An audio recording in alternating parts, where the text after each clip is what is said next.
It's time for sports on the Quinn Broadcasting Network. QBC brings you local sporting events, action-packed specials, and play-by-play coverage of the area's sporting activities. From Pop Warner to college sports, Quinn Broadcasting covers it all. Join us now here on QBC for today's exciting event.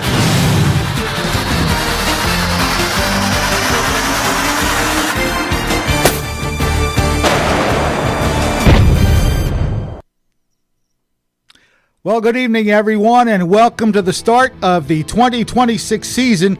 The Millville Thunderbolts are pretty much wrapping up the Battle at the Beach as a final game of the 12-game series that started on Thursday, and they will be facing a New York squad. They'll be facing the Dutchmen of Erasmus Hall. It should be quite a battle because really we don't know much about Erasmus except that they have a lot of quality players. That's what all the notes that we've taken show, and it should be quite a ball game. Fred Melendez along with Ariel Melendez now will be streaming the game. As you see, the game is in Ocean City, the famous Ocean City Ferris wheel there. It is the 12th and final game of this year's tournament, and a lot of great, exciting games have been played. This one, we hope that it's going to be just as exciting as the ones that I've already announced. But anyway, Millville facing an interesting challenge in a team that they've never faced. But again, they recruit a lot of players, and some of them get transferred there. So this is going to be a very interesting challenge for the Millville Thunderbolts. Yeah, and while this is Millville's fifth time at the Battle of the Beach, they are 3-2 up in Ocean City. This is Erasmus Hall's debut in this event. So yeah, it's always hard when you're facing a team that you know pretty much nothing about, and especially the first game of the season. You're going off a lot of film and tape from last season. So some of those players that you're seeing in that film are no longer there. But one of the players, obviously, that there's going to be a focus on is their quarterback, Thomas Zay. They got a couple of other big wide receivers and a couple of running back by committee, it looks like, that we'll have our eye on this evening. Yeah, it looks like they have quite a bit of offensive power, led by Thomas Zay. He's a senior quarterback who's going to get a lot of good things done for the Dutchmen. And some of the other players, as we mentioned, their running back, Richard Dobbin, he's a senior. We have Jordan Bishop, another senior. They're a very senior-laden team. The one junior on the rushing side of things, running back Christian Bordeaux, he will get his share of carries throughout the game. As far as receiving-wise, there's 4 key receivers. Again, this team sounds loaded. It's a very deep team. It sounds very loaded. Nair Jackson, he's a junior. Malachi Ellis is another receiver. Silas Seeley is a receiver, and so is Victor Ebube Onukago. So those are the names that we're going to try to get on the screen here. But at any rate, this team seems like it's going to be a big challenge for the number of players that are on offense that may just guide this team. And it's a program that's had a lot of success over the years. And I mean, when you have a head coach that's been there for 25 seasons, you know he's doing something right. I don't have the record in front of me, but I know it's something ridiculous. Something in like the 200s. Yeah, he has 202 wins, something to that. And it's double-digit losses. So the fact that, he's had so much success at that level, and I believe they were 10-2 last season. So a very successful program that just seems to breed that talent over and over, gets these big commits from other places. So again, it's hard for us to have a ton of information on this team just because being a New York team, there's not a ton that we were really able to find on them. And same for Coach Ayala. They're going to have the same things to look over. But on paper, from what we do have, should be a very good squad. The head coach for the Dutchmen is Danny Lamberg. He's been there quite a while. As I mentioned, he was the fastest coach to 200 victories in the New York City area. He has quite a legendary record in terms of Division I players as well. Countless number of players that have gone to Division I schools. So again, that kind of a program tells you it's high quality, kind of along the lines of perhaps Winslow Township, St. Augustine, and those kind of teams. Yeah, and this will be our first chance, kind of everybody's first chance to really get a look at them. And for a team that has such high pedigree, probably good to, kind of get eyes on them and just see what they're able to do. So Millville, wants to play that top talent. Coach Ayala always talks about the fact that they want a tough schedule. They want to play these high-quality teams to see exactly where they stand, and getting them right away first game of the season kind of give you a good idea where this Millville football team stands. Mentioning some of the key players now for Millville, we mentioned Reggie Holly is going to be a big factor in this game. Quarterback, of course, Robbie O'Connor is going to be important as well. He is looking to pick up his 50th career touchdown pass, so his first touchdown pass in this game will be his 50th career pass for a touchdown. And he's one of the top passing quarterbacks in the state of New Jersey. Absolutely. So he's had some success with this Millville team since coming there. I think this is his third season already with the Thunderbolts. So, yeah, right. So he's grown over the years, and I know Coach Ayala has a lot of confidence in him in what he can do. And some of the other players we mentioned, Jaden Days is going to be a factor. Also in the receiving core, Ronald Saunders and Andre Gross, another kind of a new name for us. We'll see how he fares this season. Otherwise, Jasir Graves, it will be a running back for the Thunderbolts, as well as Lee German Jr. So some new names, some old names, and hopefully the combination of which will lead to some success this year. Yeah, and Coach Ayala did, when you spoke with him on Coach's Corner, did say this was kind of going to be a running back by committee. Now, whether or not that was a little, I'm not going to tell you kind of thing, because we know coaches, especially Coach Ayala. I've talked to Coach Ayala plenty of times over the years. He is not going to give away his secrets. So we'll see if those will be the three names we kind of see throughout the season, but we'll see kind of maybe who they lean on, or it's always going to be who's the hottest hand. Who's going to be able to kind of get those tough yards throughout the day. So we'll kind of see who they decide to go throughout this game and the rest of the season, of course. And, of course, you'll see Reginald Holly involved in the Wildcat type of offense. Yeah, we'll see how often they go to that. That was something that they used a little bit more so, I think, when Robbie was struggling. I don't know how much they'll go to it, maybe at the first game of the season, unless things get out of hand or, what the score may be. So you'll see Robbie quite a bit more often, but I am interested to see if they do go to that Wildcat formation at some point.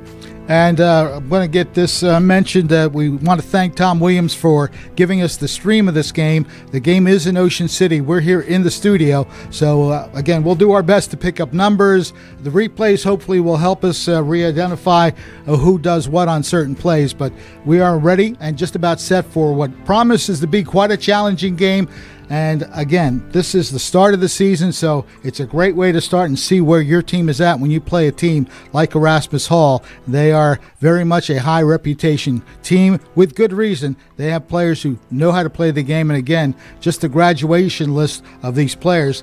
I believe something like 50 Division I players over the course of time. So one of them, of course, Sid Luckman. Now, we might not remember Sid Luckman because he's from the past era, but he was a big-time quarterback in the NFL. So that's among the kind of quality that this squad has. Erasmus Hall, they have some great players. So we hope that Millville's up to the challenge. I think they are, because you know that Coach Ayala and the staff have them prepared for every possible detail. So we'll see how it all pans out. We're going to take a quick break and be back with more here at the beginning of this game. Millville taking on Erasmus Hall. That's coming up shortly.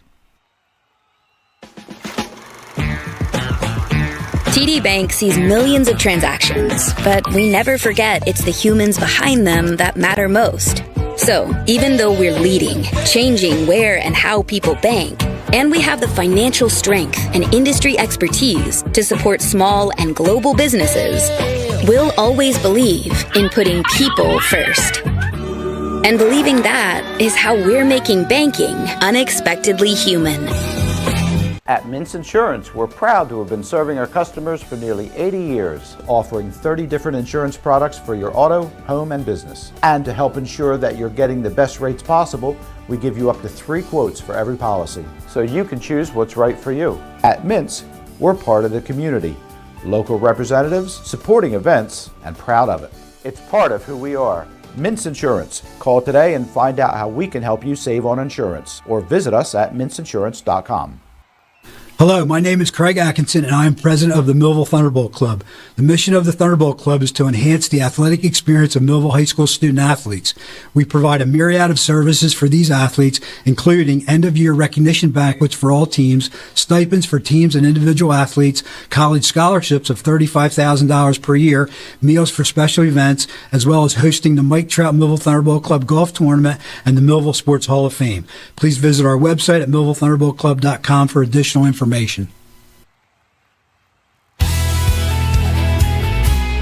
Family owned, service oriented. Since 1960, Allen Associates has been a leader in insurance and financial services. We provide insurance services to roughly 300 groups, ranging from 2 to several thousand lives in the private and public sectors. With more than 60 years of experience and a staff of highly trained and dedicated professionals, Allen Associates is noted for its ability to build strong, long-term relationships with our clients and the communities we serve. Allen Associates is the place to see. One-stop service, the best that can be. Whether finance, insurance, health, or medical, Allen Associates will make life so practical. Call Allen Associates today at 856-692-2250. Allen Associates, your complete health and financial services in Vineland, New Jersey.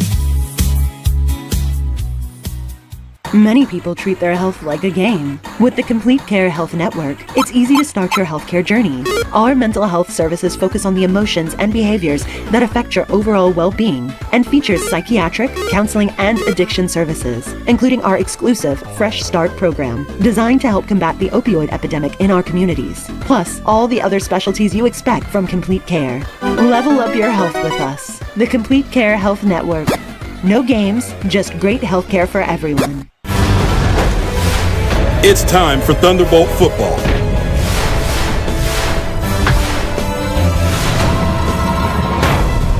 Let's get ready for kickoff.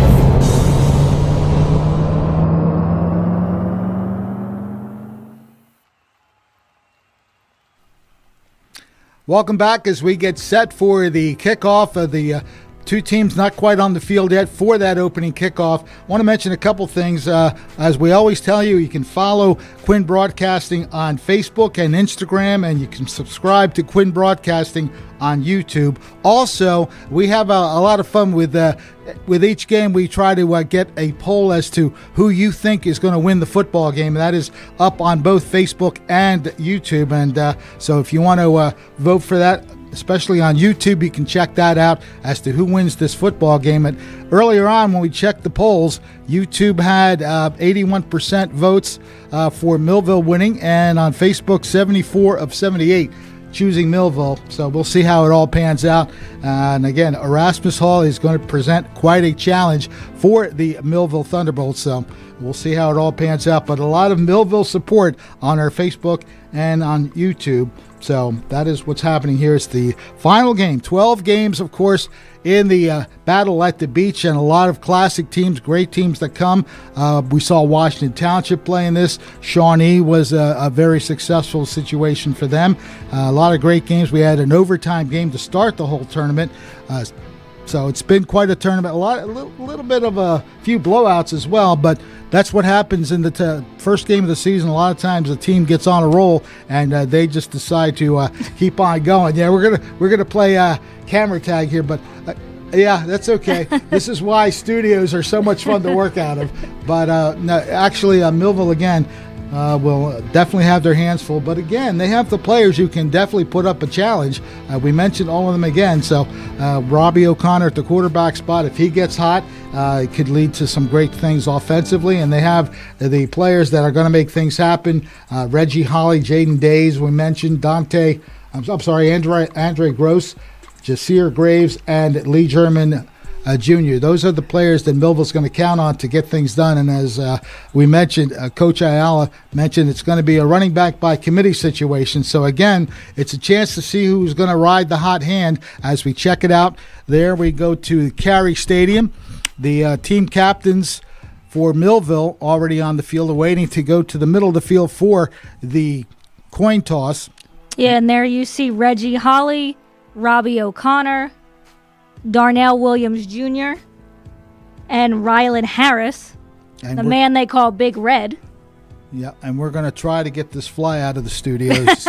Yes, if you see us swatting something, it's a fly. But yeah, they're all going to the middle of the field. Well, for no, the the coin Erasmus toss. captain is there, and I say captain. We'll try and get on who that is. I wouldn't be surprised if that wasn't Thomas Zay, but he's blocked a little bit for us to see. Yeah, So it's actually number 4, and that is Victor Ebube Onukago, one of the big wide receivers, a name we'll probably end up saying quite a bit throughout this game. He's one of their big wide receivers. So just looking at the toss now, they're going to Millville, so Millville will elect to defer to the second half, which means that Erasmus will begin the game with the ball. Okay, so Erasmus will get first possession. As you see, Millville deferring to the second half, which means that Erasmus will choose to receive the football. Team captain and team captains shaking hands, and the Millville Thunderbolts, of course, little step in their jump. Little jump in their step. One of those. These events are always, kind of cool to put on. Battle at the Beach itself. And with the fact that from what Coach Ayala told you about this event, the fact is they reach out to you. It's not something that you can kind of put your hat in the ring and say, I want to be a part of this event. So the teams that get picked for this event are teams that the league believes are going to be some of the top teams in their divisions, in their states, what have you. So this is a huge honor for both teams. But Millville, a team that is always right there in the end, no matter what, no matter how they start. We saw that last season, started off kind of rough, but was able to turn it around, get a big winning streak going, and fall just short, of course. But the goal is always the same for this team. It's a ring on their finger at the end of the year. They want to play late into the season. They don't want to end the season with that Thanksgiving game. They want to play well into December. And what's great about it is that they've had 6 annual tournaments, and Millville has been in the first 5. So they have been in each battle at the beach, this being the 6th annual. So they've been in every one of these tournaments. That tells you a lot about the value of the program that is put together here at Millville to be involved in this battle at the beach every year. And as you mentioned, it's not just anybody that gets invited. So Millville definitely part of the fabric of the battle at the beach. Haven't seen the Erasmus team yet appear on the field. As you can see, their sideline is empty at the moment. Millville already on the field. As you see some Millville, I guess their band members are walking by. And you have to believe that there's going to be a big Millville contingent in the stands for this game. That Millville football is very much beloved here in the Millville area, and I would think there's a lot of Millville fans in the stands for this game. And it's not too far of a drive either, depending on where you're coming from in the area. 30, 45 minutes. That's nothing for a Millville football fan to be able to get down and watch this team, especially in that first game of the season. Then you spend the day at the beach, you end the day with some football. Not a bad day. Now, if I remember correctly, the national anthem was played at the first game, and I don't know that they play the national anthem for every game, so we shouldn't be too far away from the opening kickoff. And as we mentioned, Millville deferred the choice, so they will be kicking to Erasmus Hall first. Yeah, it looks like it's Erasmus Hall is going to be going from right to left based on where their team captain was standing. So Millville is going on the field. Of course, I say that Millville is going to the right side of the field, so I guess we're going to flip that. And Erasmus will be going left to right. I figured where he was standing, where they put you on the field after the coin toss, was where you were going to start on offense. But Millville is on the field ready to go, and I don't know that we still have an Erasmus Hall team ready to go. Yeah, they're not on the sideline yet. But at least one team is ready to get going. Now they are going to switch sides of the field. Okay. I was like, usually they place them on which side of the field they're going to start at. So Millville will switch sides. And now we see some of the Erasmus Hall, at least one Erasmus Hall Dutchman getting ready to go. As Millville will get ready to kick off. This game obviously delayed a little bit just because of the previous game going a little bit long. So I'm assuming kickoff probably right about 7:30. It's 7:26 now. We'll probably be close to a 7:30 kickoff here as Erasmus Hall does begin to take the field. Good evening. All right, so that's Jack Powers. He'll be doing the kickoff. The place kicker for the Millville Thunderbolts. He had a pretty good season last year. 35 point after attempts. He made good on 30 of them, and he was 7 for 10 in field goal opportunities. So he'll be a key part of the game from the kicking game perspective. Erasmus Hall has their players on the field, and as soon as we see the referee blow the whistle and twirl his arm, we'll be set to go. And we are underway in this final game of the 2026 Classic. The ball taken up the middle of the field and bumping into a player. They fumbled the ball. And let's get the indication. Oh, they still have it. So the ball was fumbled, but it was recovered by Erasmus Hall. Let's take a look at it. And I believe that's Trevor Smith, number 9.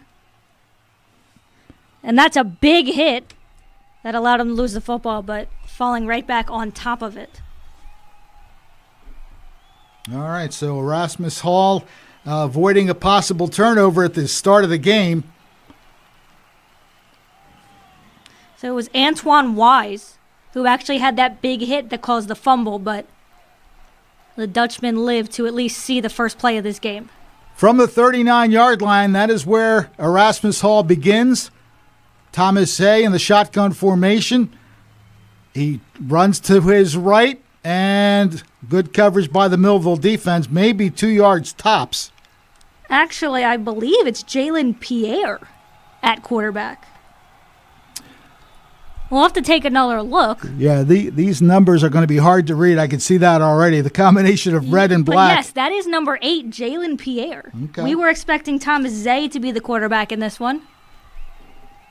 But, so Pierre for now, the quarterback. 2nd and 8 coming up for the Dutchmen. Handoff. Oh, actually a fake handoff and coming up the middle, getting near the first down area.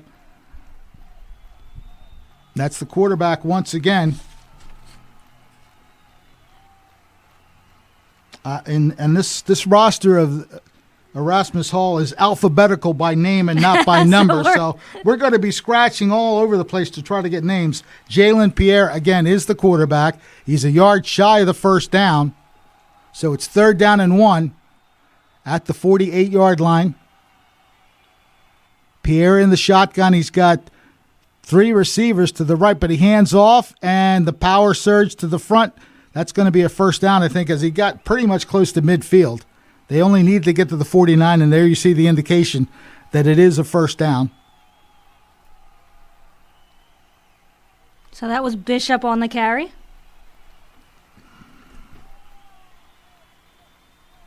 Okay, Jordan Bishop gets enough for the first down. Ball right at midfield.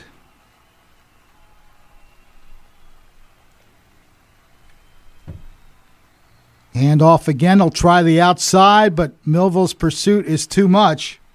Yeah, Bishop maybe gets back to the line of scrimmage. Not much more. So it looks like so far a very run-heavy Erasmus team.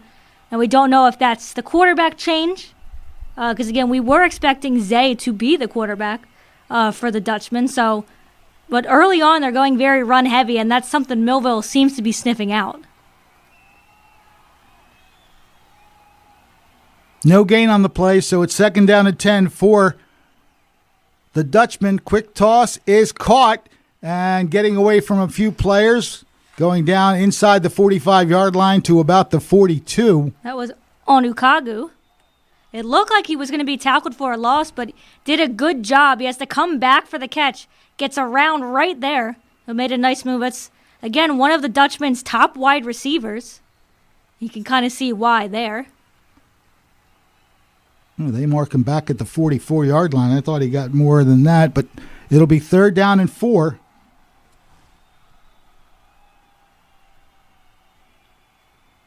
Handoff, looking for the middle of the line, and that's going to be short of the first down, as once again they went with Jordan Bishop.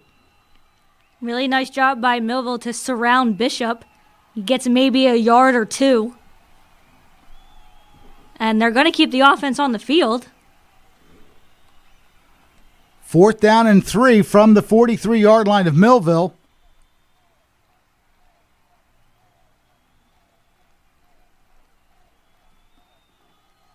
Really long count here as we await the snap. Now again, he's looking over to the sideline. He's taking as much time as he can get. Wow. Can't be much more. They're still looking to the sideline. Now, are they even going to run the play at this point? And I don't think they are.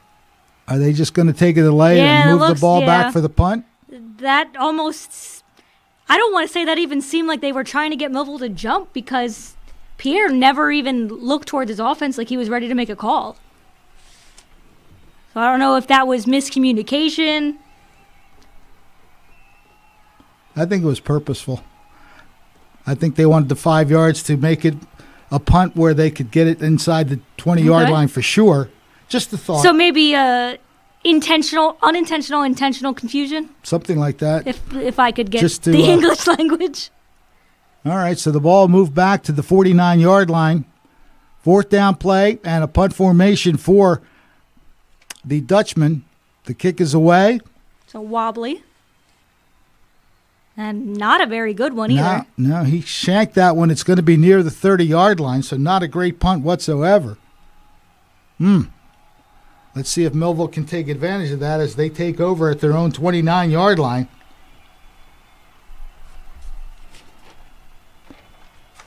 First possession of the game. Now we'll have to base our time element on what you see there, so it's 7:59 remaining in this first quarter. Millville only allowing the 1 first down and then sealing things up pretty well. So from the 29, empty backfield.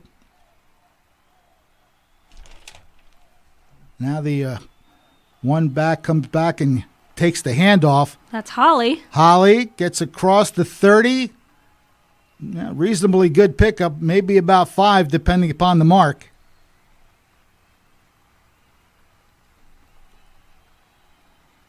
And it's a hurry-up offense. Officially 4-yard gain, so it's 2nd and 6. Ball at the 33-yard line. Empty backfield this time. O'Connor all by himself as we have 5 receivers split outside. Quick toss, that one's incomplete. That was Saunders, the intended receiver. Yeah, that ball was thrown too far outside. We have another player checking out for Millville. That's number 55, Adrian Tirado. Yeah, and replacing him for now, Raekwon Miller. 3rd and 6 coming up for the Thunderbolts. They need to get to their 39-yard line to move the chains. O'Connor, quick toss is complete. And looking for some running room, but not getting it at all. Yep, that's Jaden Days. A surge of Dutchmen come in and make the tackle. Maybe he got a yard, not much more than that. Yeah, there wasn't really anywhere for Days to go once he got the ball, so a good job by the Dutchman defense. I think they were trying to hope that Days was going to be able to use his feet on that one to maybe find a hole, but once he cut in the middle, there was plenty of players there to meet him. Now, for now, we are keeping the offense on the field, and they're deep in their own territory. Wow. So, Okay, well, it looked like for a second. That was an interesting play because he's going to get a great roll out of this. The ball's going to land at the 21. I like Jaden Days. He tried to give a little more wind behind it. Yeah, excuse me on that. That just looked like an odd setup for the kick, so it almost looked like, but that was Robbie O'Connor who did punt the football. And on top of that, they didn't have a chance to get a man back to receive the punt. That might have been part of the logic in doing it that way. So, hey, Coach Ayala knows that his quarterback can also kick a little. All right. Second possession for Erasmus Hall. Ball is at their own 21-yard line. Lots of movement of players getting into position. They're stacked on the left side. Pierre still at quarterback, looking to throw it deep. And the deep ball is just a little overthrown. He had a chance to catch that and maybe run into the end zone. but it did not happen. That was Najir Jackson, who was the intended receiver. And it was just a step or two ahead of him, or he might have been gone. Good deep ball here by Pierre. Yeah, and if he's able to reel that one, he might be going all the way because he had a step or two on the defender. I think he was gone had he caught that. So it'll be 2nd down and 10.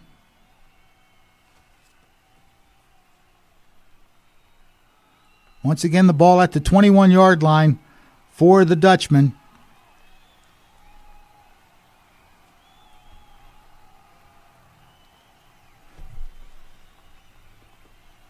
Two wide receivers split to the right side. They go with the handoff.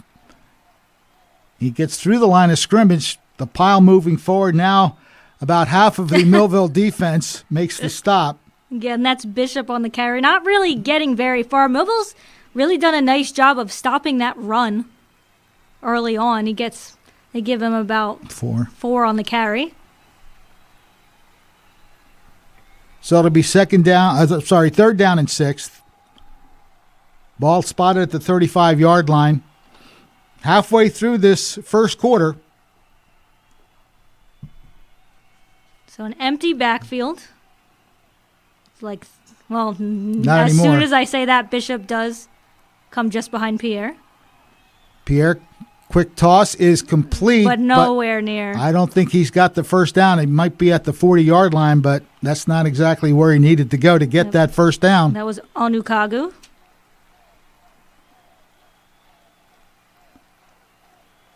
Yeah, he got open on that short route, but Millville doing a nice job of eating that right up. So 4th and 1, they do bring out the punting unit, considering they are very deep in their own territory.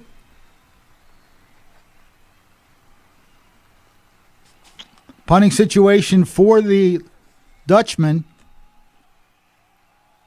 So that's Torres on the kick.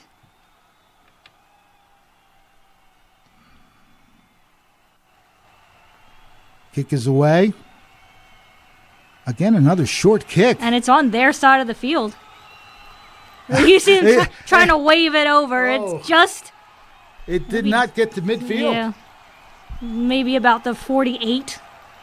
So on those 2 punts that were made by Erasmus, very short distance. We take a break in the action. 4:45 to go, and we'll be right back. A scoreless game.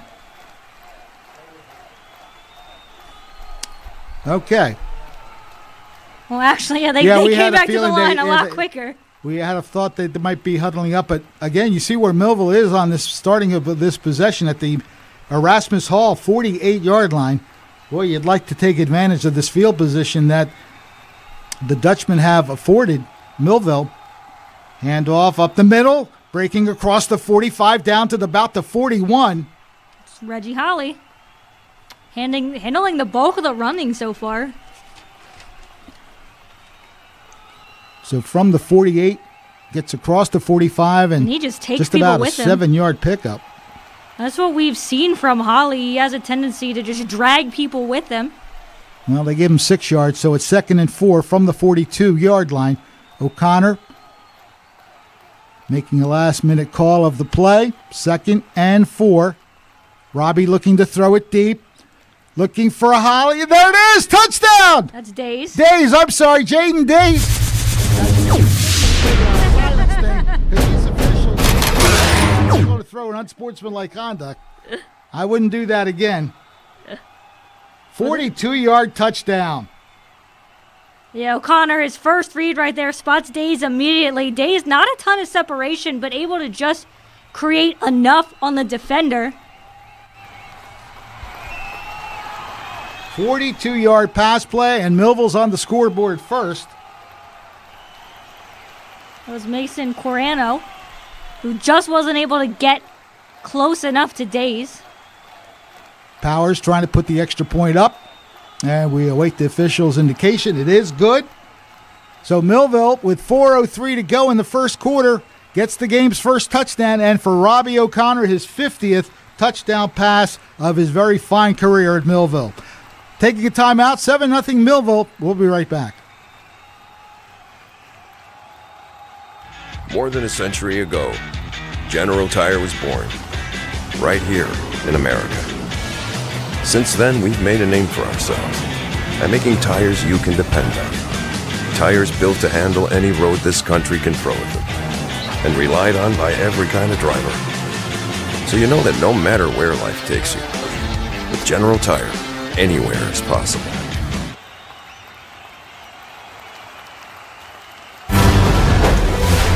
It's time for Thunderbolt football.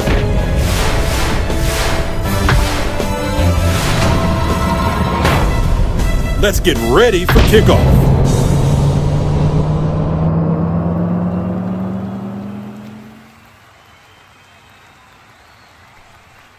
Well, the Millville Thunderbolts taking advantage of some poor punting, if you will.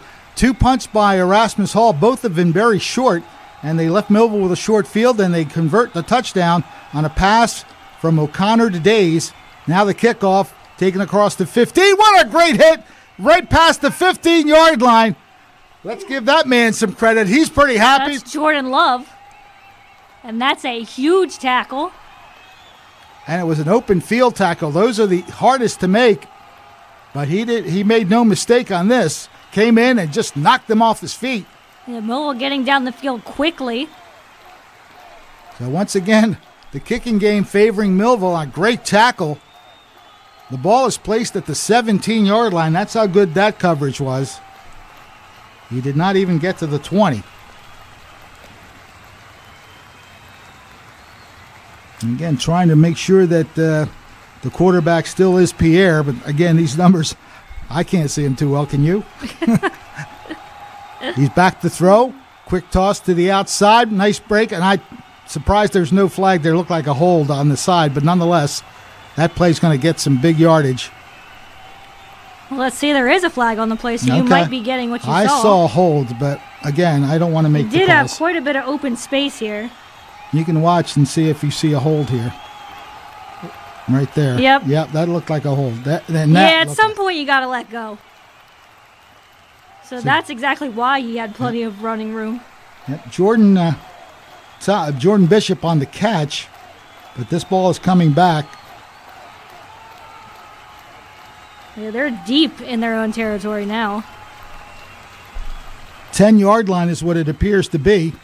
And this is where you got to be careful if you're the Dutchmen. Millville's most likely going to be quite aggressive on this. So it's going to be first down and 17. The play gained 3 yards technically. Trying to the right side of the line of scrimmage, and again, great pursuit. Pierre had nowhere to go. Number 12 for Millville on the tackle. And you can see where he is there. He moved in and then read the play very well, got inside and makes a big-time tackle. Yep, Byron Sharp, one of those players involved. And that high snap, likely why Pierre ended up taking it himself. But I don't think he got anything. Well, they started. Oh, no, he actually lost a couple, according to that. It's really easy to see where the ball is, isn't it? Looks like a loss of 3. Well, it is second down. Rolls out. Actually, he's sacked near the end zone. Was he in the playing field? I don't see an indication of a safety. See if we can take a look at what happened here. Pierre gets the snap, looked to throw, and then he was sacked. It's like right on the line. Wow. He might have been tackled at the 1-yard line. And that looks like that is where they'll put it. And I think that's about as close as you can get. So it's right up against the goal line, but still in the field of play. And considering the kicking trouble that the Dutchmen have had, you've got to get something on this one. They have to get to the 27-yard line, I believe, so they have a third down and 26. Throw out of the end zone is complete. And it's not going to get much of anything. He's barely going to get to the 5-yard line. Again, that is Onukagu on the catch. So just 5 yards. 4 yards, I'm sorry. But again, based on the trouble that the kicking game has had so far, Millville may have excellent field position here. Yeah, if they get another punt off the way they've gotten the first two, They'll wind up being on Erasmus Hall's side of the field. So it's a 4th down play from the 5-yard line. Punting from the end zone. Again, that's Torres on the kick. Good snap from center. Puts the foot into it. And again, a very short kick to the 29.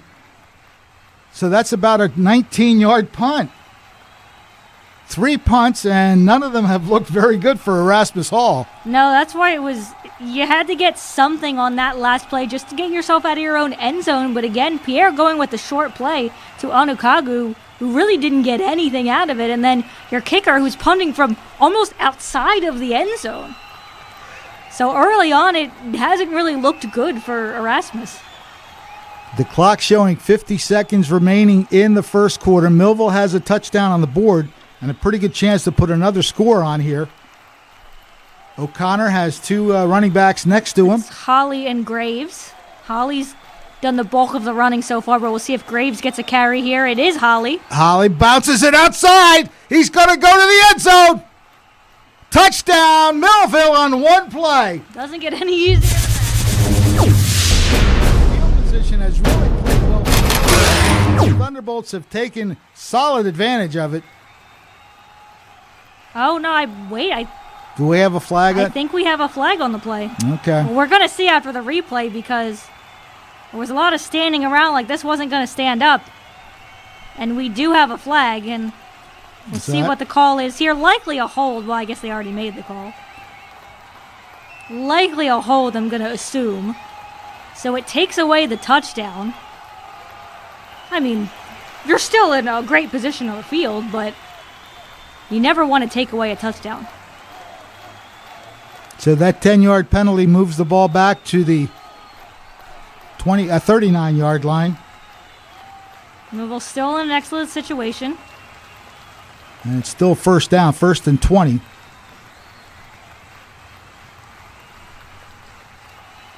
Bit of a tight formation for the Thunderbolts. Handoff trying to right side, breaking free for a moment, and then bouncing outside, out of bounds. That was Jasir Graves on the carry. The first running back not named Holly to carry the ball. That's a nice bounce to come to the outside. Just to recognize that he had a little bit more space. You don't have to get all of those yards back at once. I think we might have had a flag on the play as well. They are on the converging. replay, I saw something yellow fly up in the air, and they are coming over to the Millville sideline to talk about it. Well, I wonder if this is do you want to take the penalty or do you want to take the yardage situation? Let's take a look at what the referee calls. That'll be the first order of detail. And a personal foul. Personal foul against Erasmus Hall. 2 of them. So you can only take one, but regardless, that's a major penalty to take when you're already at a deficit. Here's the replay of the run. Let's see if we can find it. He might have been hit late out of bounds. That was at least hit. one of them. I thought, you see the flag there. There was one just before that. But I kind of wondered. That did seem a little bit late. And this is going to move Millville way down. Down to the 10-yard line. We're almost where Erasmus Hall had the football. O'Connor hands off. Oh, no, we're going to get a stoppage of the play. More than likely a false start. Yep.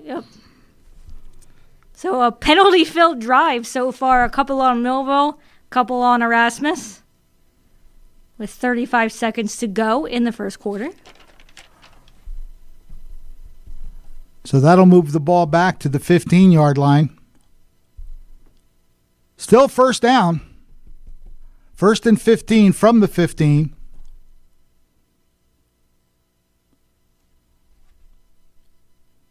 O'Connor looking over for the play. Now we're set. The pitch is to the outside. Holly is wrapped up pretty quickly. Yeah, so far, Coach Ayala electing to use Holly, who has great speed and can get great separation, as his primary running back. I believe they put it right down on the 15-yard line, so no gain on the play. Second down. And I think we're just going to let this first quarter run out. Yep. Now the clock's showing zeros, and we have come to the end of the first quarter. A pretty good one for Millville as they take advantage of some great field position to get on the scoreboard first. After one quarter, it is 7-0 Millville. It's his word of power on WMCN television.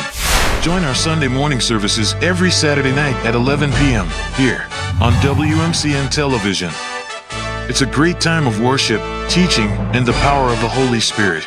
You can watch on Comcast, Channel 19, 794, and 1044, and on Verizon, DirecTV, and Dish Network on Channel 44. Join us this Saturday at 11 p.m.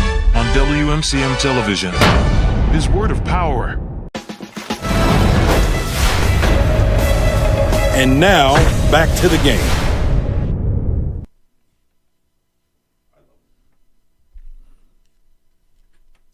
We are back here at Cary Stadium, and again, we're working with the stream, so we'll do the best we can with announcing the game.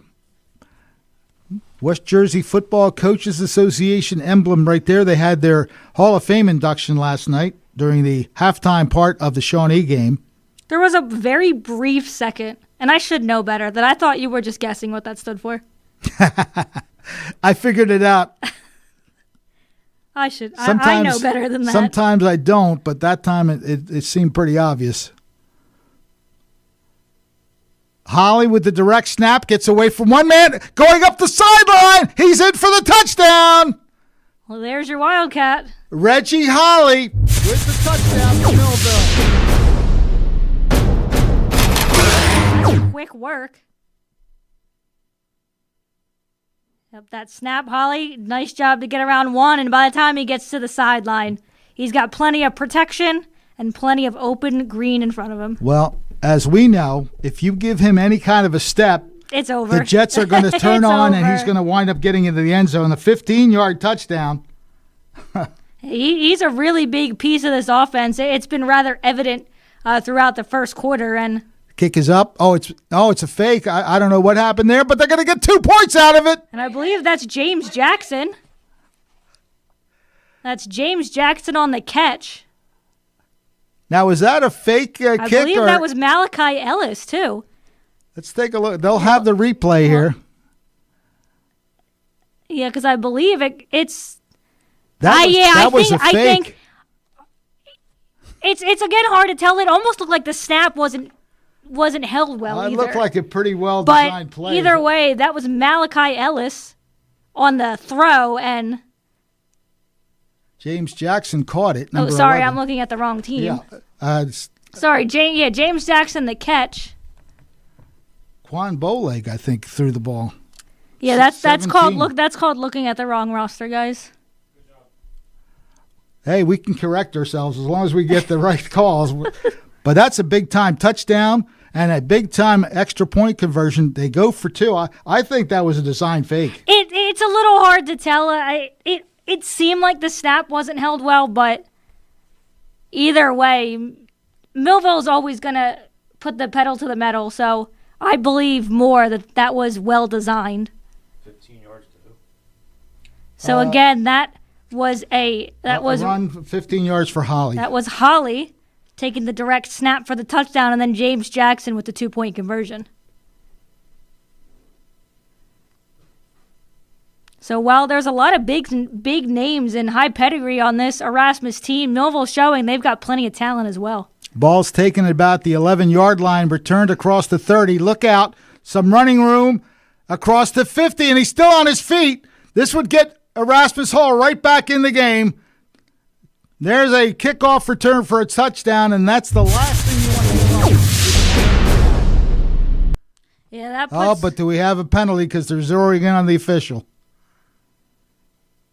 Let's see.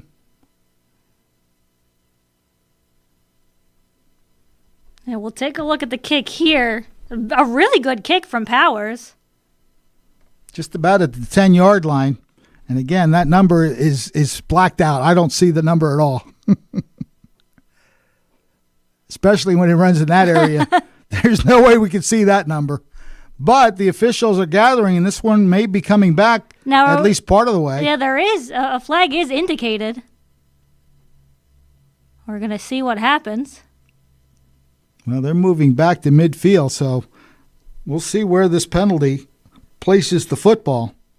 And that's going to erase a huge play. And you see the flag at the 41.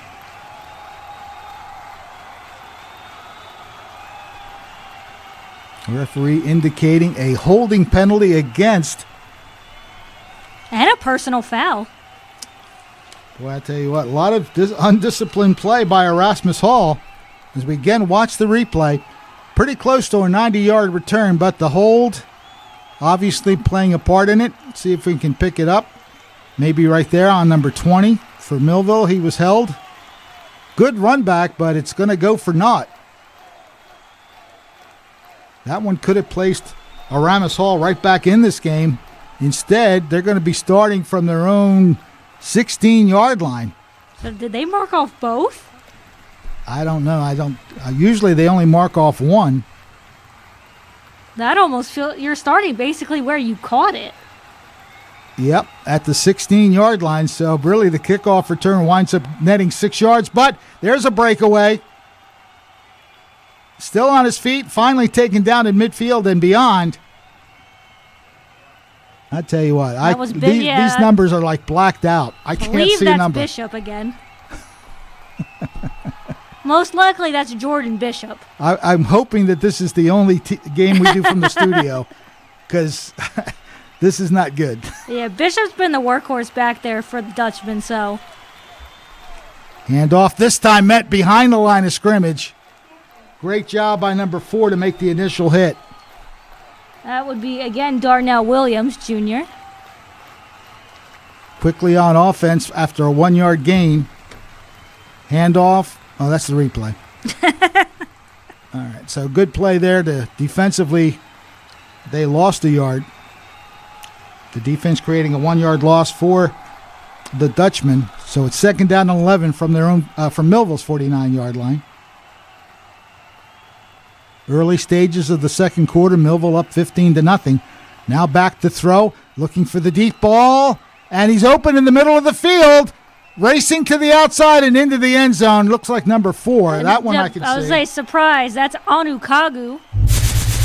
Took a couple of extra plays, but the Dutchmen do end up with their touchdown. And this is a really nicely thrown ball by Pierre.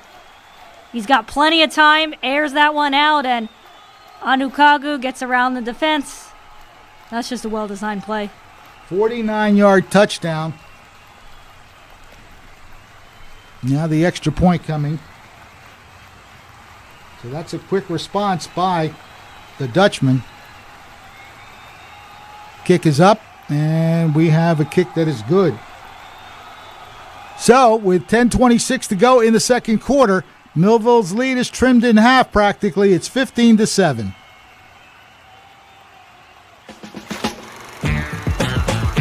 TD Bank sees millions of transactions, but we never forget it's the humans behind them that matter most. So, even though we're leading, changing where and how people bank, and we have the financial strength and industry expertise to support small and global businesses, we'll always believe in putting people first. And believing that is how we're making banking unexpectedly human. It's time for Thunderbolt football.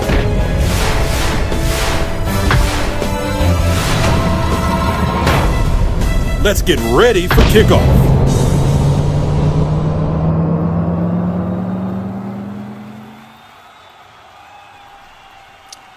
Well, Erasmus Hall getting back into the game a little bit. A 49-yard touchdown pass. And they really needed that. Well, they committed the penalty on that kickoff return that went to the end zone, but they did not let them deter them from getting the score. Little short pooch kick. Taking it about the 10-yard line, return to the 20 and not much further.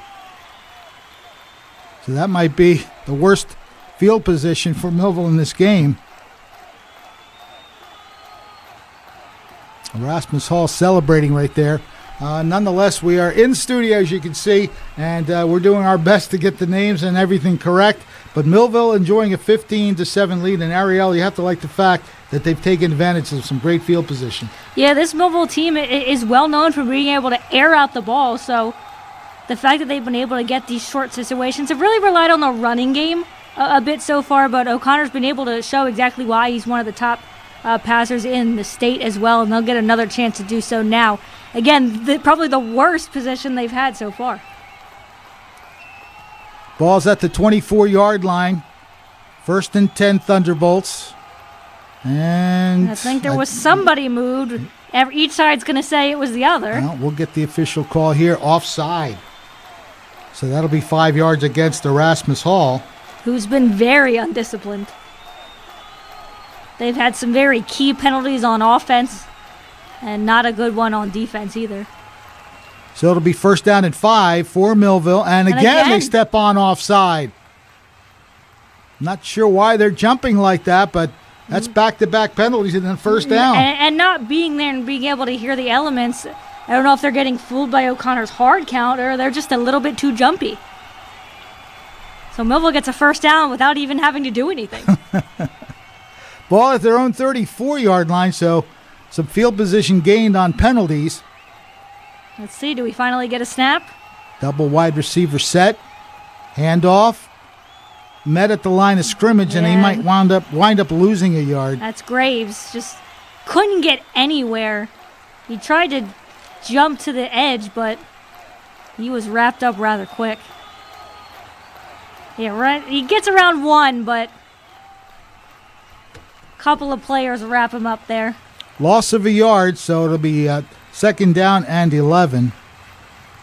I believe Nasir Brown was one of the players. I saw it too. Millville comes up to the line of scrimmage with a wide set. 3 receivers to the right, 2 to the left. O'Connor in an empty backfield. Snap from center, quick toss. Looking to come back inside. Breaks a tackle and gets the 1st down near midfield. That's McCoy.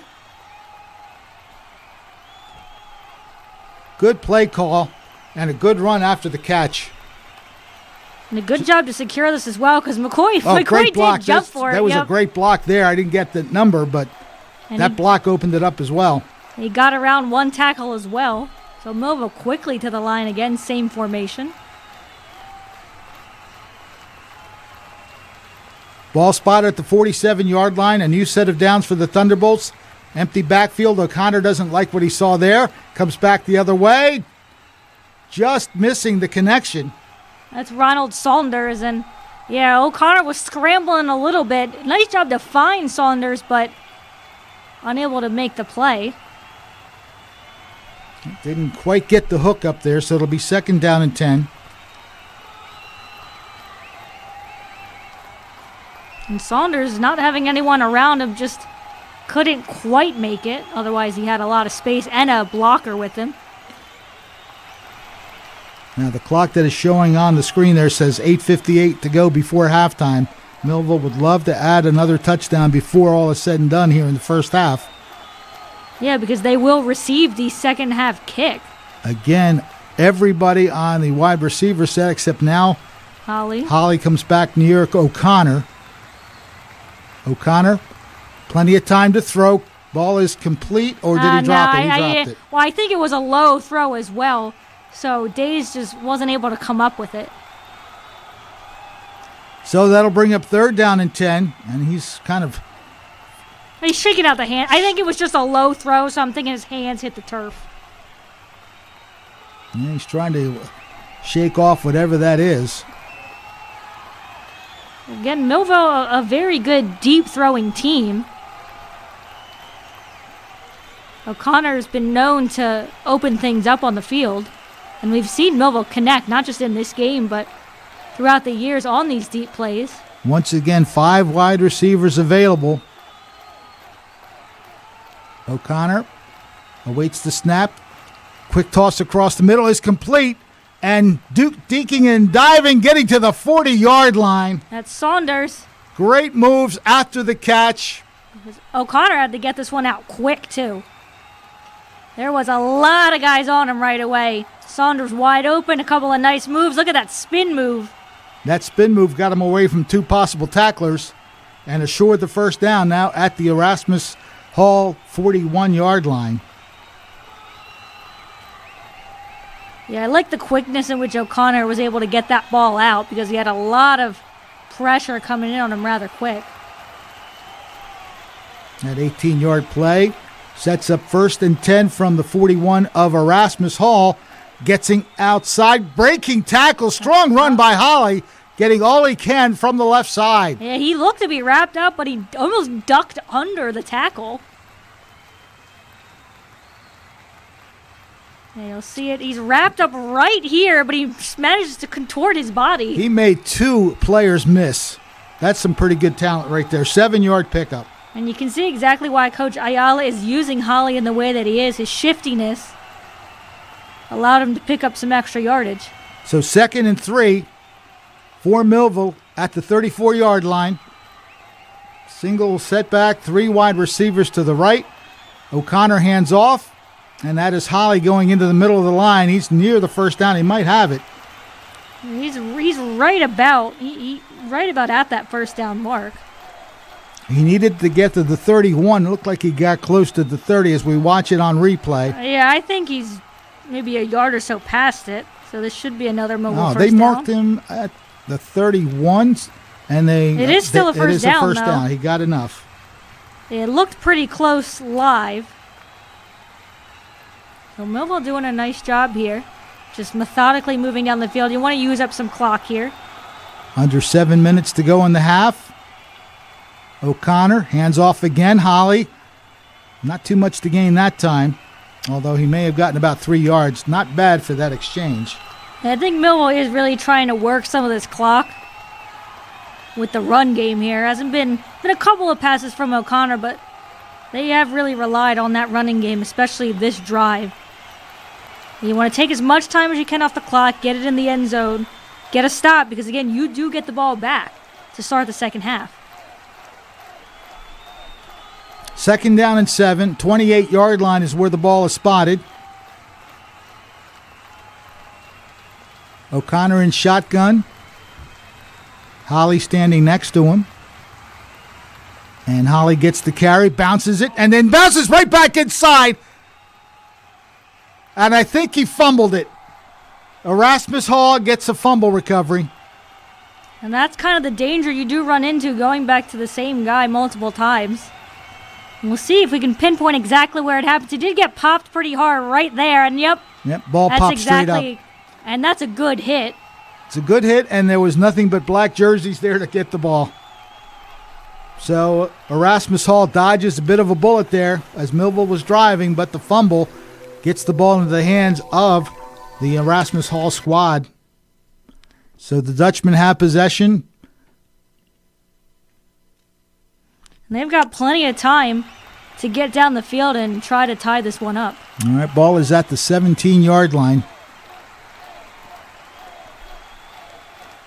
1st and 10 for the Dutchmen.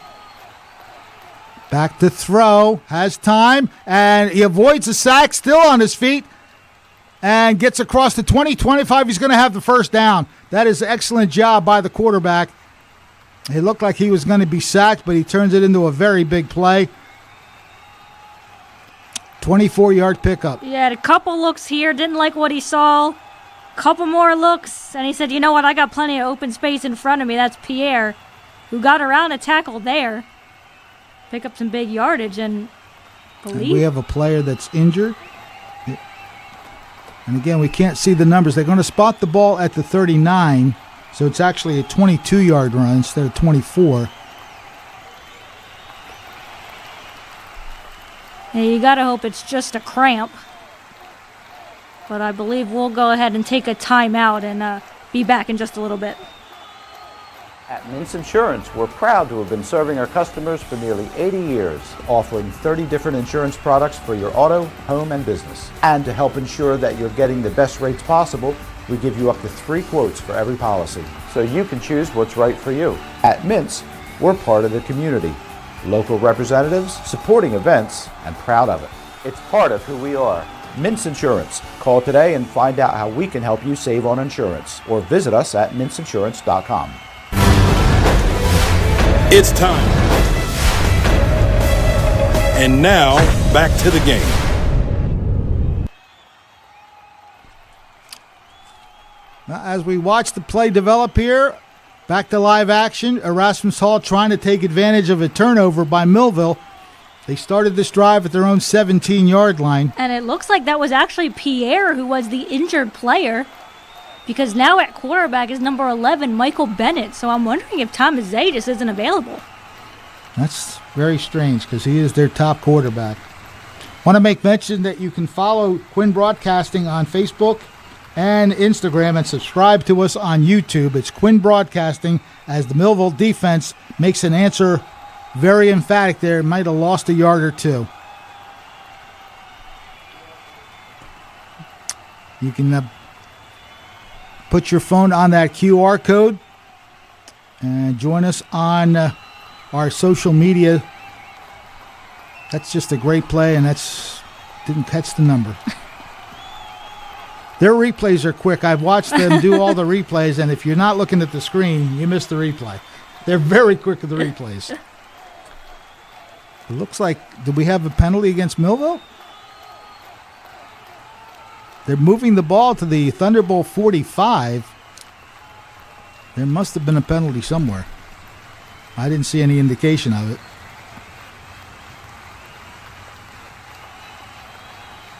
But Erasmus Hall has the ball at Millville's 45-yard line, 1st and 10. Clock showing 5:20 and counting.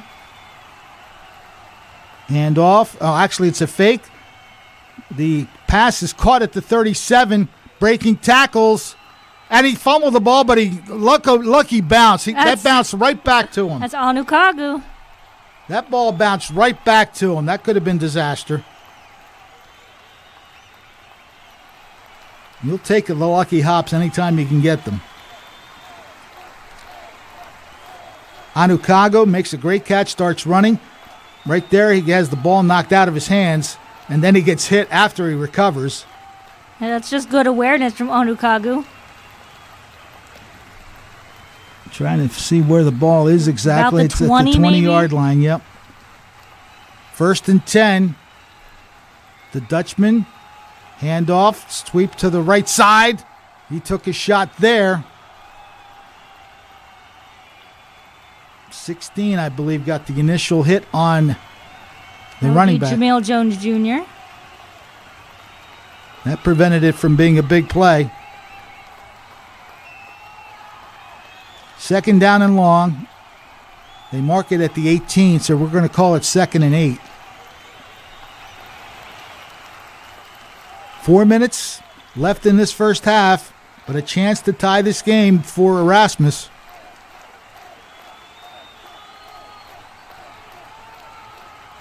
Snap is there. Quick toss. Nowhere near the intended receiver.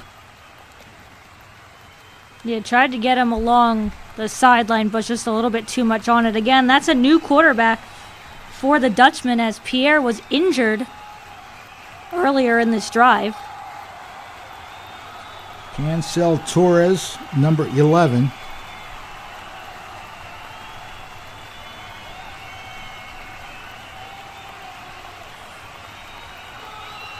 I believe we have a timeout on the field. Okay. Quite early to take a timeout.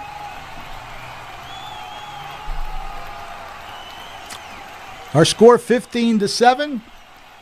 We'll go ahead and pause here. We'll be right back after this.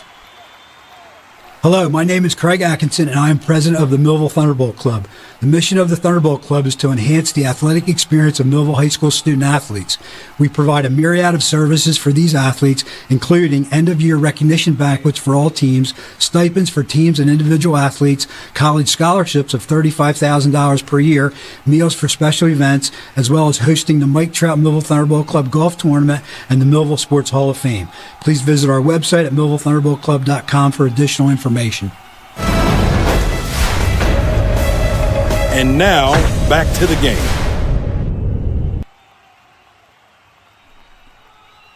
All right, want to make a quick correction. The quarterback is actually number 11 on offense, and that would be Michael Bennett. They have 2 number 11s on the squad for some reason. And we do have a stoppage as the ball was snapped. I'm going to assume this is a false start. That's what it is. Well, normally when you get the play off and it's stopped immediately, they'll let offsides go. But Erasmus Hall, plenty of time still to go in this first half, have gotten down the field rather quickly with their new quarterback. And they're trying to convert a fumble by Millville into a score. Thomas has been a very pass-heavy quarterback, so you can kind of see the differences between their offense High now. snap, and he's going to try to run for it. There's some green. That's a great read by the quarterback to make sure that they got something out of it, and they got plenty. And I believe he got the first down, too. We needed 13. I believe he just got enough. So Michael Bennett making things happen. Again, that bad snap, he didn't panic. He just took it and ran. Gets it inside the 10-yard line. First and goal to go. Still plenty of time for the Dutchmen to get into the end zone. 3:20.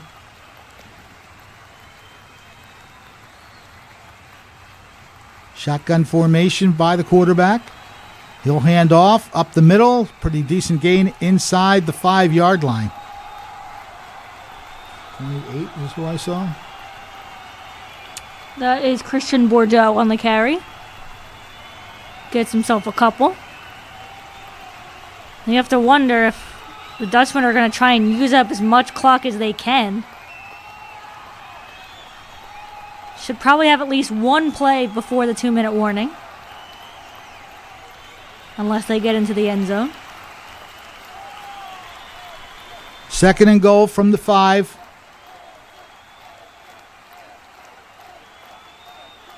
Looking to the left. He's running inside, and he might have lost that him. Play just never seemed like it was going to go anywhere. Bennett was kind of looking all over the field, threw behind him. The receiver runs into the middle. This just seemed like it was never going anywhere. He was running against the grain, and Millville covered it up pretty well. Got back to the line of scrimmage, I believe. Well, it looks like it's at the 7-yard line. That play may have lost a couple yards. More importantly, it's third and goal.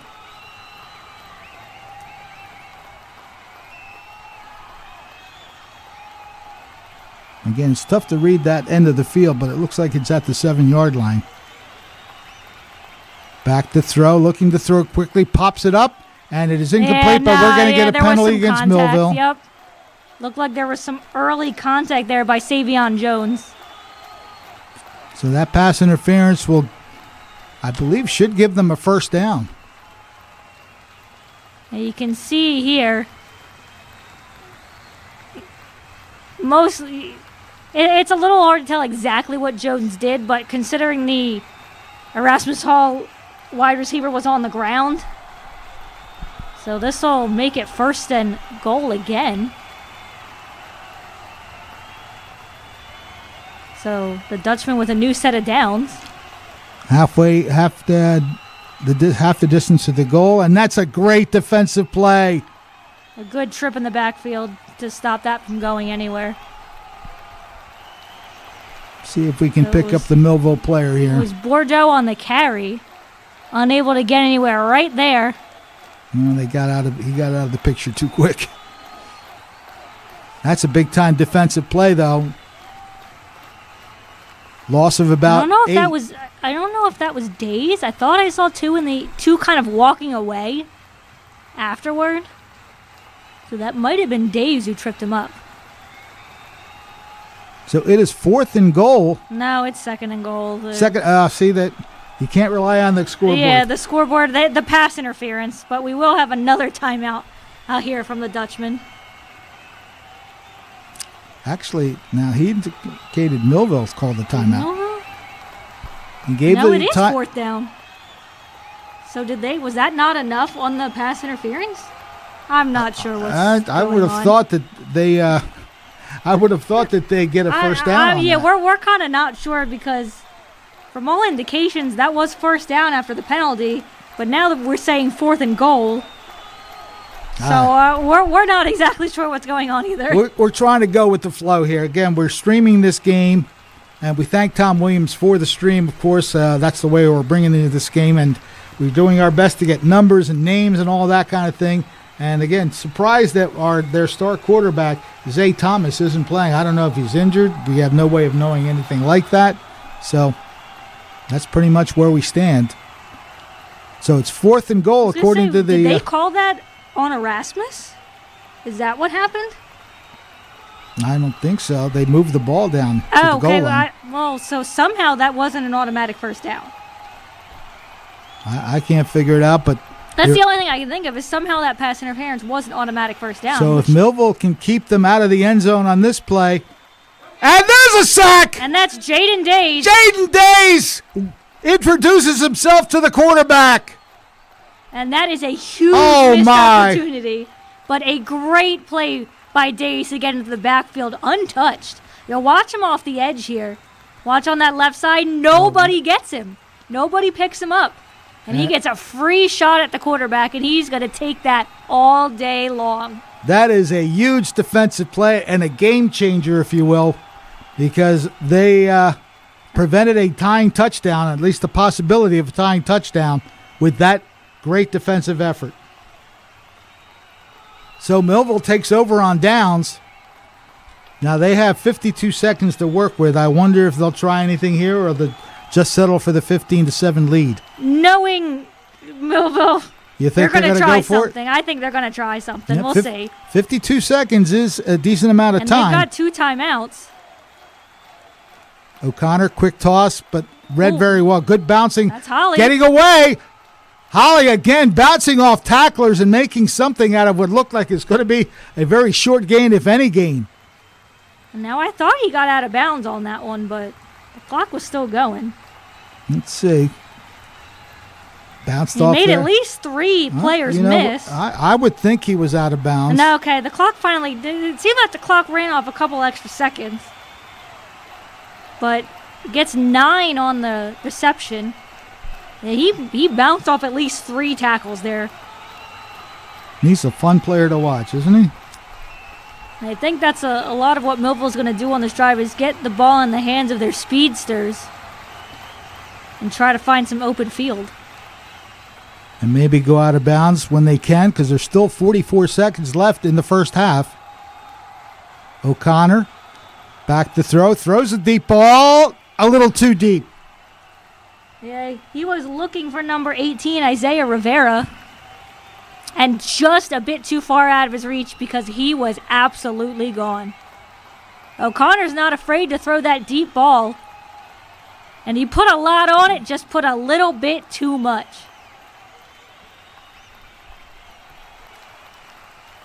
Third down and 1, although it looks like we have some kind of penalty that's going to mark off yardage against Erasmus Hall. Sorry, that looked like 18. I don't know if that ended up being McCoy, number 10. Might have been. It looked like a number 10. Well, if anything, that'd be Perry and McCoy, and I think we have a penalty on Erasmus. Yep, Erasmus, another penalty. I didn't see the indication. They were doing the replay. Well, we're moving quite a bit, so it was significant enough. So 41-yard line is where the ball is placed. Again, still plenty of time for any kind of a deep ball. And we'll see if O'Connor can hit this time around. He's going to hand it off into the middle of the line of scrimmage. Not much there. Yep, there's a happy player for Erasmus Hall. That's the defensive number 11, so that's Roland Freilich. They have a defensive number 11. And we'll see if Millville is going to really run anything here. There's 20 seconds left, and they just seem content to take this 15-7 lead into the half. Yeah, they're coming over to the sideline, so they're going to go ahead. Why not? They get the ball to start the second, so no need to push anything. Okay. So a very decent first half against Erasmus Hall. Millville getting 15 points on the board before Erasmus answered with their own touchdown. So we are at the halftime break. Our score is 15-7. Millville leads Erasmus Hall. Halftime festivities coming up. Family owned, service oriented. Since 1960, Allen Associates has been a leader in insurance and financial services. We provide insurance services to roughly 300 groups, ranging from 2 to several thousand lives in the private and public sectors. With more than 60 years of experience and a staff of highly trained and dedicated professionals, Allen Associates is noted for its ability to build strong, long-term relationships with our clients and the communities we serve. Allen Associates is the place to see. One-stop service, the best that can be. Whether finance, insurance, health, or medical, Allen Associates will make life so practical. Call Allen Associates today at 856-692-2250. Allen Associates, your complete health and financial services in Vineland, New Jersey. Many people treat their health like a game. With the Complete Care Health Network, it's easy to start your healthcare journey. Our mental health services focus on the emotions and behaviors that affect your overall well-being and features psychiatric, counseling, and addiction services, including our exclusive Fresh Start program, designed to help combat the opioid epidemic in our communities, plus all the other specialties you expect from Complete Care. Level up your health with us. The Complete Care Health Network. No games, just great healthcare for everyone. More than a century ago, General Tire was born, right here in America. Since then, we've made a name for ourselves by making tires you can depend on. Tires built to handle any road this country can throw at them, and relied on by every kind of driver. So you know that no matter where life takes you, with General Tire, anywhere is possible. It's his word of power on WMCN television. Join our Sunday morning services every Saturday night at 11 p.m. here on WMCN television. It's a great time of worship, teaching, and the power of the Holy Spirit. You can watch on Comcast, Channel 19, 794, and 1044, and on Verizon, DirecTV, and Dish Network on Channel 44. Join us this Saturday at 11 p.m. on WMCN television. His word of power. TD Bank sees millions of transactions, but we never forget it's the humans behind them that matter most. So, even though we're leading, changing where and how people bank, and we have the financial strength and industry expertise to support small and global businesses, we'll always believe in putting people first. And believing that is how we're making banking unexpectedly human. At Mintz Insurance, we're proud to have been serving our customers for nearly 80 years, offering 30 different insurance products for your auto, home, and business. And to help ensure that you're getting the best rates possible, we give you up to 3 quotes for every policy, so you can choose what's right for you. At Mintz, we're part of the community, local representatives, supporting events, and proud of it. It's part of who we are. Mintz Insurance. Call today and find out how we can help you save on insurance, or visit us at mintzinsurance.com. Hello, my name is Craig Atkinson, and I am president of the Millville Thunderbolt Club. The mission of the Thunderbolt Club is to enhance the athletic experience of Millville High School student athletes. We provide a myriad of services for these athletes, including end-of-year recognition banquets for all teams, stipends for teams and individual athletes, college scholarships of $35,000 per year, meals for special events, as well as hosting the Mike Trout Millville Thunderbolt Club Golf Tournament and the Millville Sports Hall of Fame. Please visit our website at millvillethunderboltclub.com for additional information.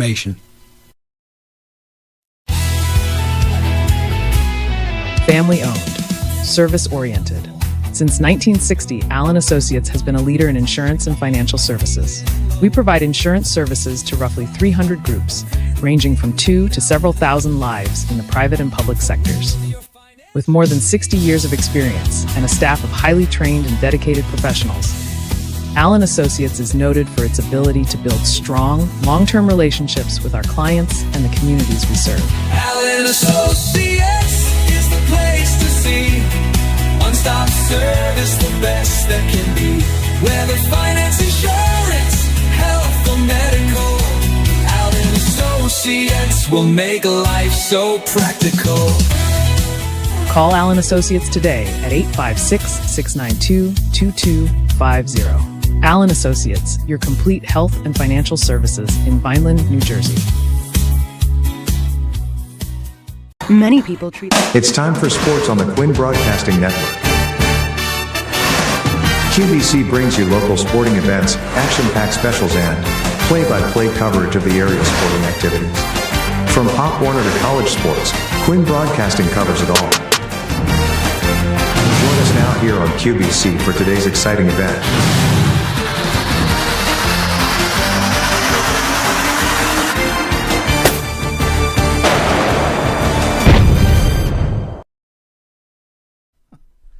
Well, we're back at halftime, and the Millville Thunderbolts leading Erasmus Hall by the count of 15-7.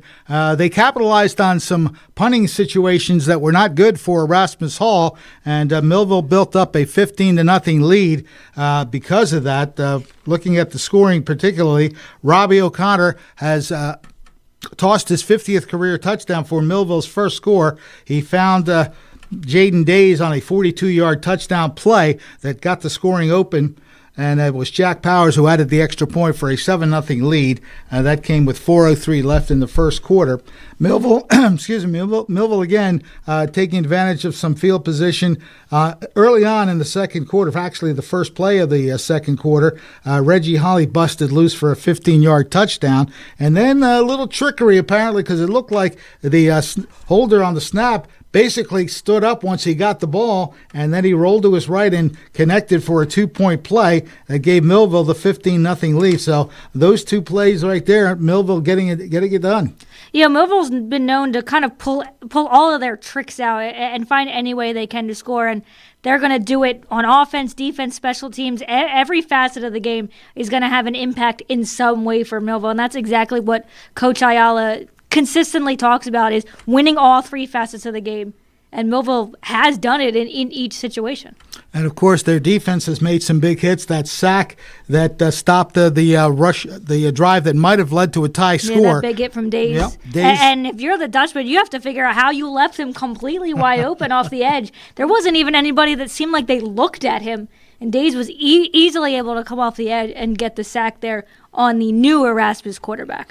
And again, we're doing our best to see what we're seeing, and the darkness of the jerseys for Erasmus Hall make the numbers very hard to read. But again, though, one thing that I'm concerned about is why their star quarterback Zay Thomas is not playing. We'll certainly never know. We haven't really heard much. It was Pierre that started the game for the Dutchmen, got hurt on that long run not too long ago. Now Bennett in at quarterback, but you can see how much their offense has changed. It's kind of very run heavy with Pierre, and it's been a lot of passing from Bennett, who's shown off a really strong arm so far. So we'll see kind of how that game plan changes for Erasmus Hall throughout the rest of this game. Well, that second touchdown came just 7 seconds into the second quarter, but it was Erasmus Hall. I'm trying to get that name in my head. It's not the easiest name to recall, but nonetheless, they came right back a minute and a half later. Nice touchdown pass. Jalen Pierre found Victor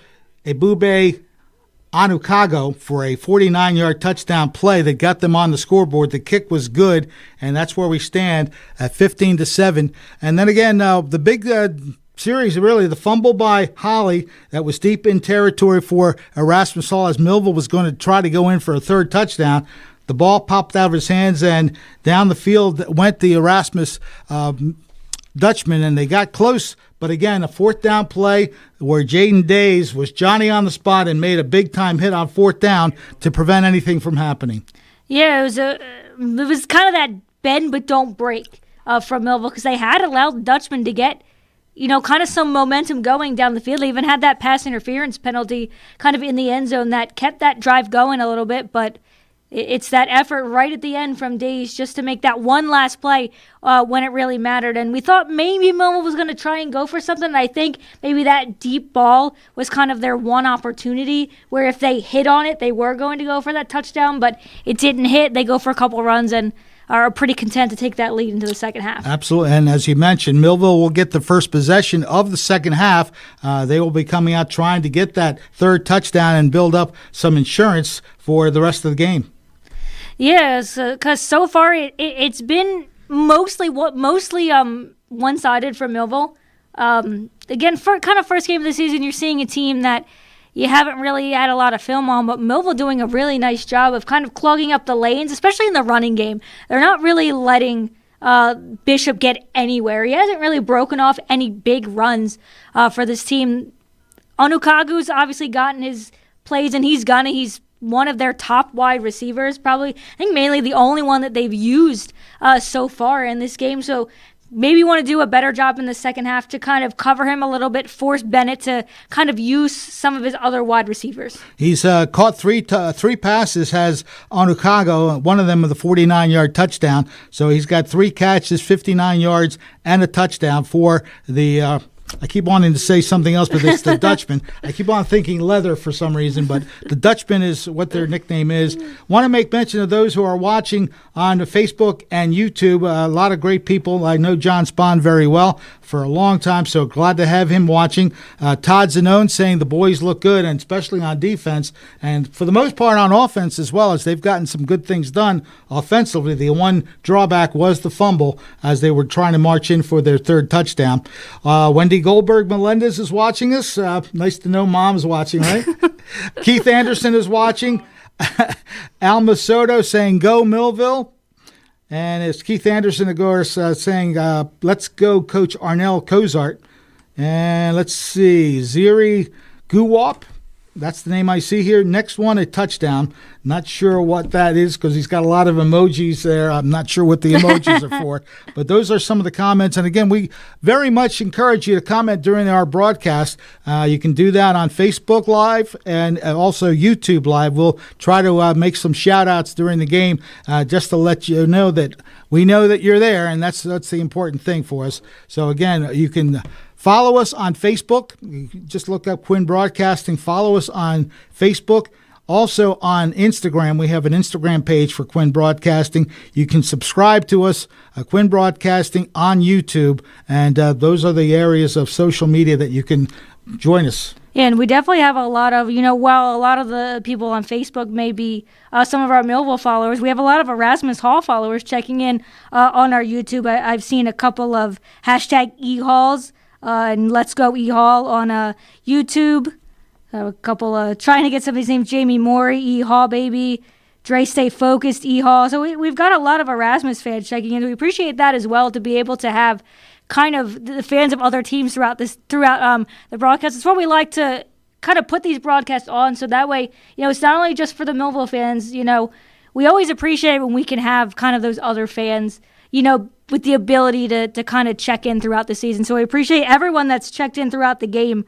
And hope to have you back just for the second half and for more throughout the season. Yeah, but plenty of games still remaining, and we want to thank our sponsors. I don't have a list of them, but we thank you very much, because without the sponsors, we wouldn't be here at all. Everybody who contributes their support by sponsorship definitely helps us get these games on Quinn Broadcasting, on the social media ways that you see. Also on Channel 22, I should mention, you can watch us on television as well. Channel 22 here in the Cumberland County area.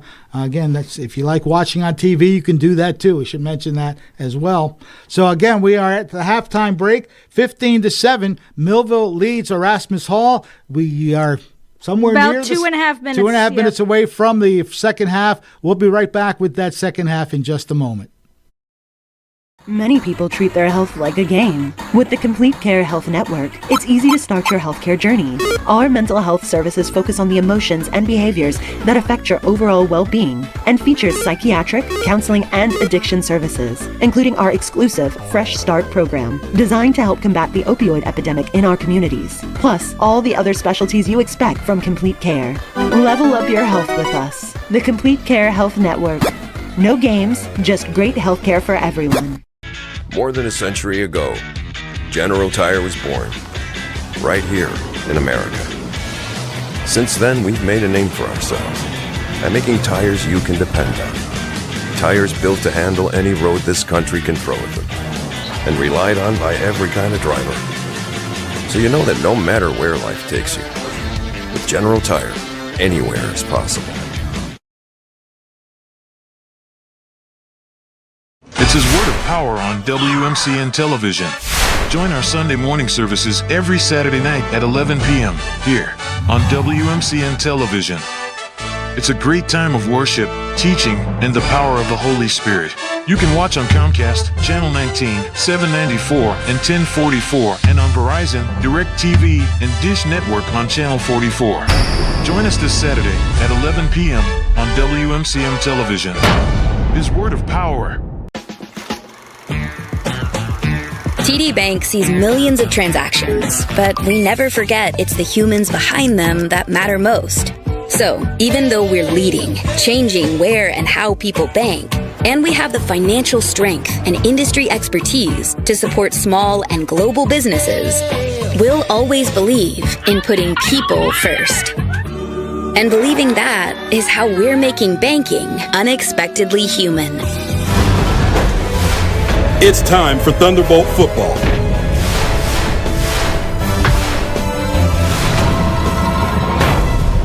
Let's get ready for kickoff.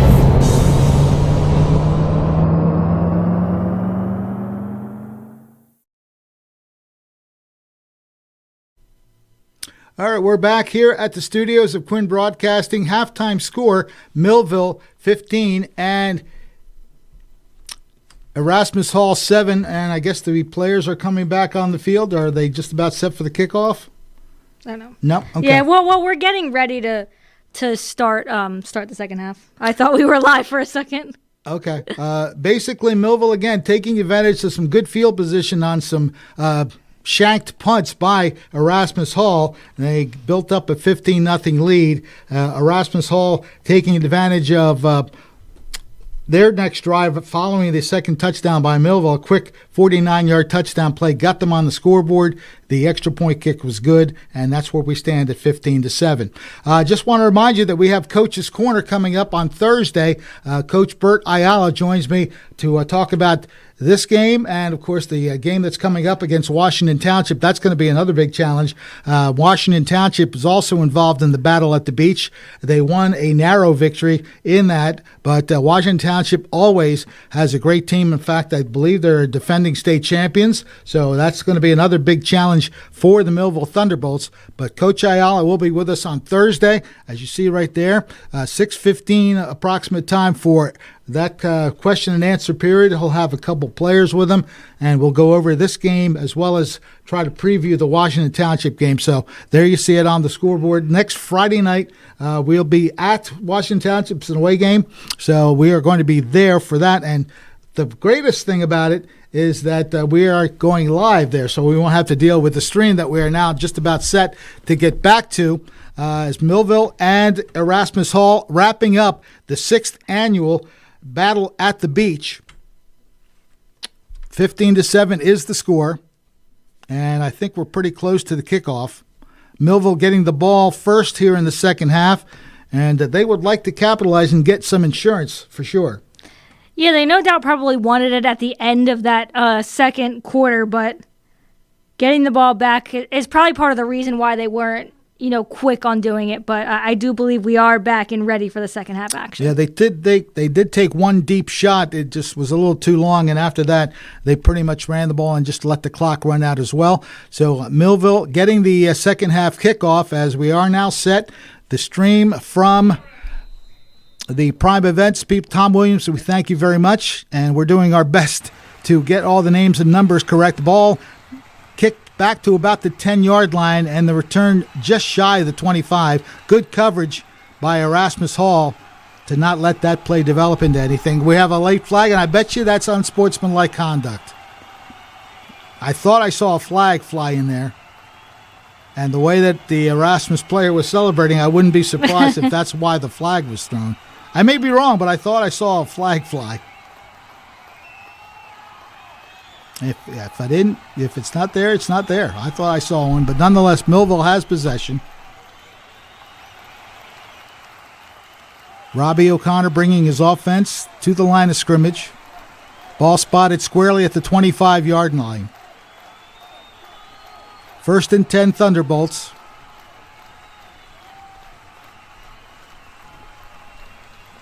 O'Connor making sure everybody's set. 2 wide receivers to both sides of the line of scrimmage. Just see her Graves in the backfield. Looking to his right, rolls out, throws basically out of bounds. He didn't see anything he liked, so he made sure nobody was going to intercept it. Yeah, Holly was kind of the closest in the area, but a good job by O'Connor just to know that he didn't really have anything. And maybe he was trying to get Holly, but well, the cheerleaders are sometimes part of the action as well, and I think unfortunately we're right there. Yeah, Robbie O'Connor was flushed out of the pocket, and there was at least two and maybe two others. It looked like four different runners for Erasmus Hall chasing him down, so he threw the ball away, and now he lives to see another play, 2nd and 10. 3 wide receivers to the right side for the Thunderbolts. Yeah, a long count here from O'Connor, and I believe we have a penalty. And the officials coming up to make the call. False start. False start against the Thunderbolts. Again, you don't want to make those kind of penalties. So that'll put the ball back.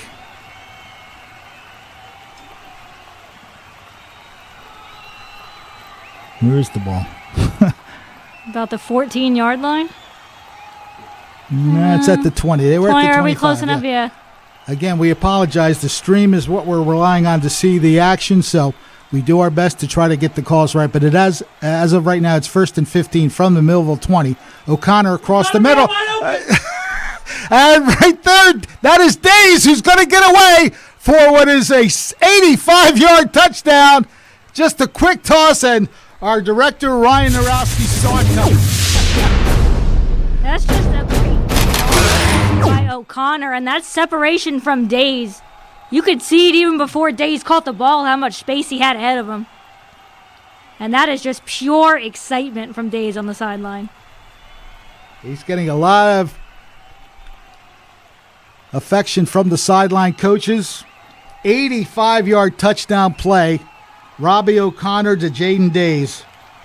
And that's the explosive offense these Millville Thunderbolts are capable of.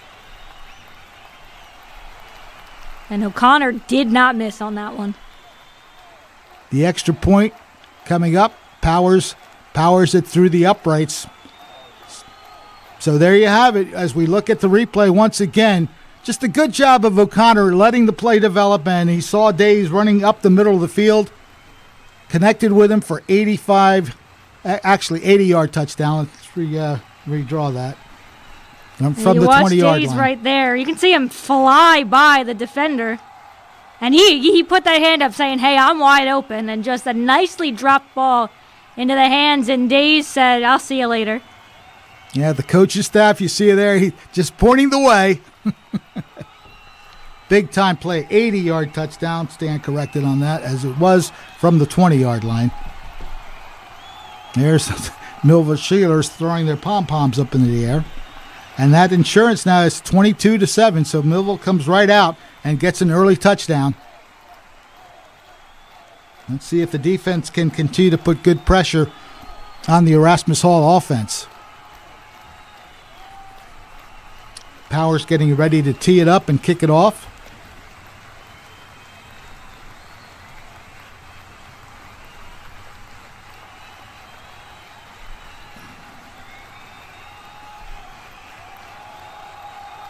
Again, the defense will hopefully come along and make some good things happen.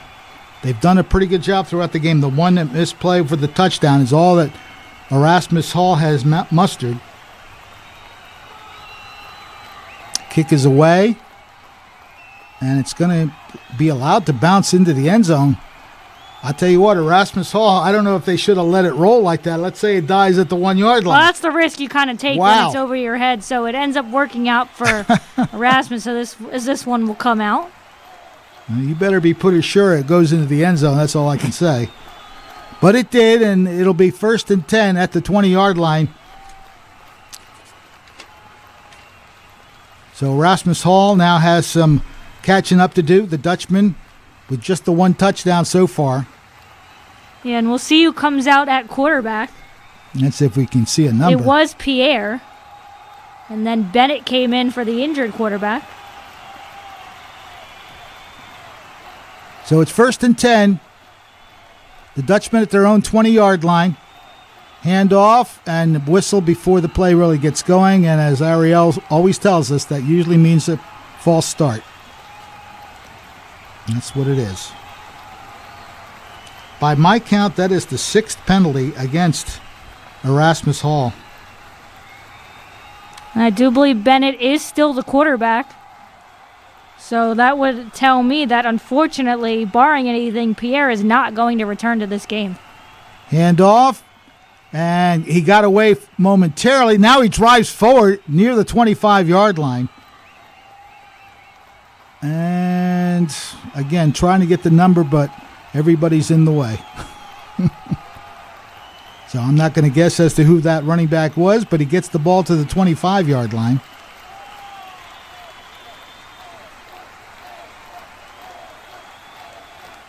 .24-yard line. Rolling to his right, quick toss is complete across the 30, first down for Erasmus Hall. Good open field tackle by number 54. That's nice, Sean Jones. A nice job to trip him up, to not allow any extra yardage. And the pass was caught by number 18. Let's see if we can get a name on him. Again, these rosters are alphabetical instead of numerical, so we have to do a search to get the right number for you. If that was 18, that's Zaire Ben. Okay. Enough for the first down. Hand off, breaking through the line of scrimmage and nearly picking up a first down. It'll depend on the spot. Number 22, is it? That would be Dobbin on the carry. Just a good burst of speed in the middle of the line. That hole opened up. And did they give him the first down? That was sharp on the tackle, though. 9-yard gain. So it's 2nd down and 1. Fake handoff, airing it out. Deep ball is caught at about the 26-yard line. And that was a nice catch in double coverage by number 5, Nair Jackson. Bennett airing that one out. So the Dutchman looking to make a quick response to giving up the touchdown. That's a fine pass, and coming back to catch it was Jackson. 1st and 10, looks like the 27-yard line of Millville.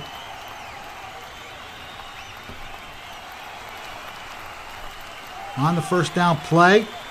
A good rush by Millville. They try to blitz there, and they're going to seal up that run very quickly.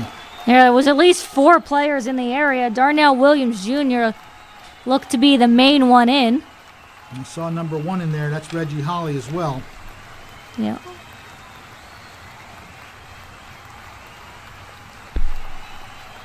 So that play loses a yard. It'll be 2nd down and 11. Ball is spotted at the 28-yard line of Millville. That was Aiden Charles on the carry. So the Dutchman using a couple different running backs here now.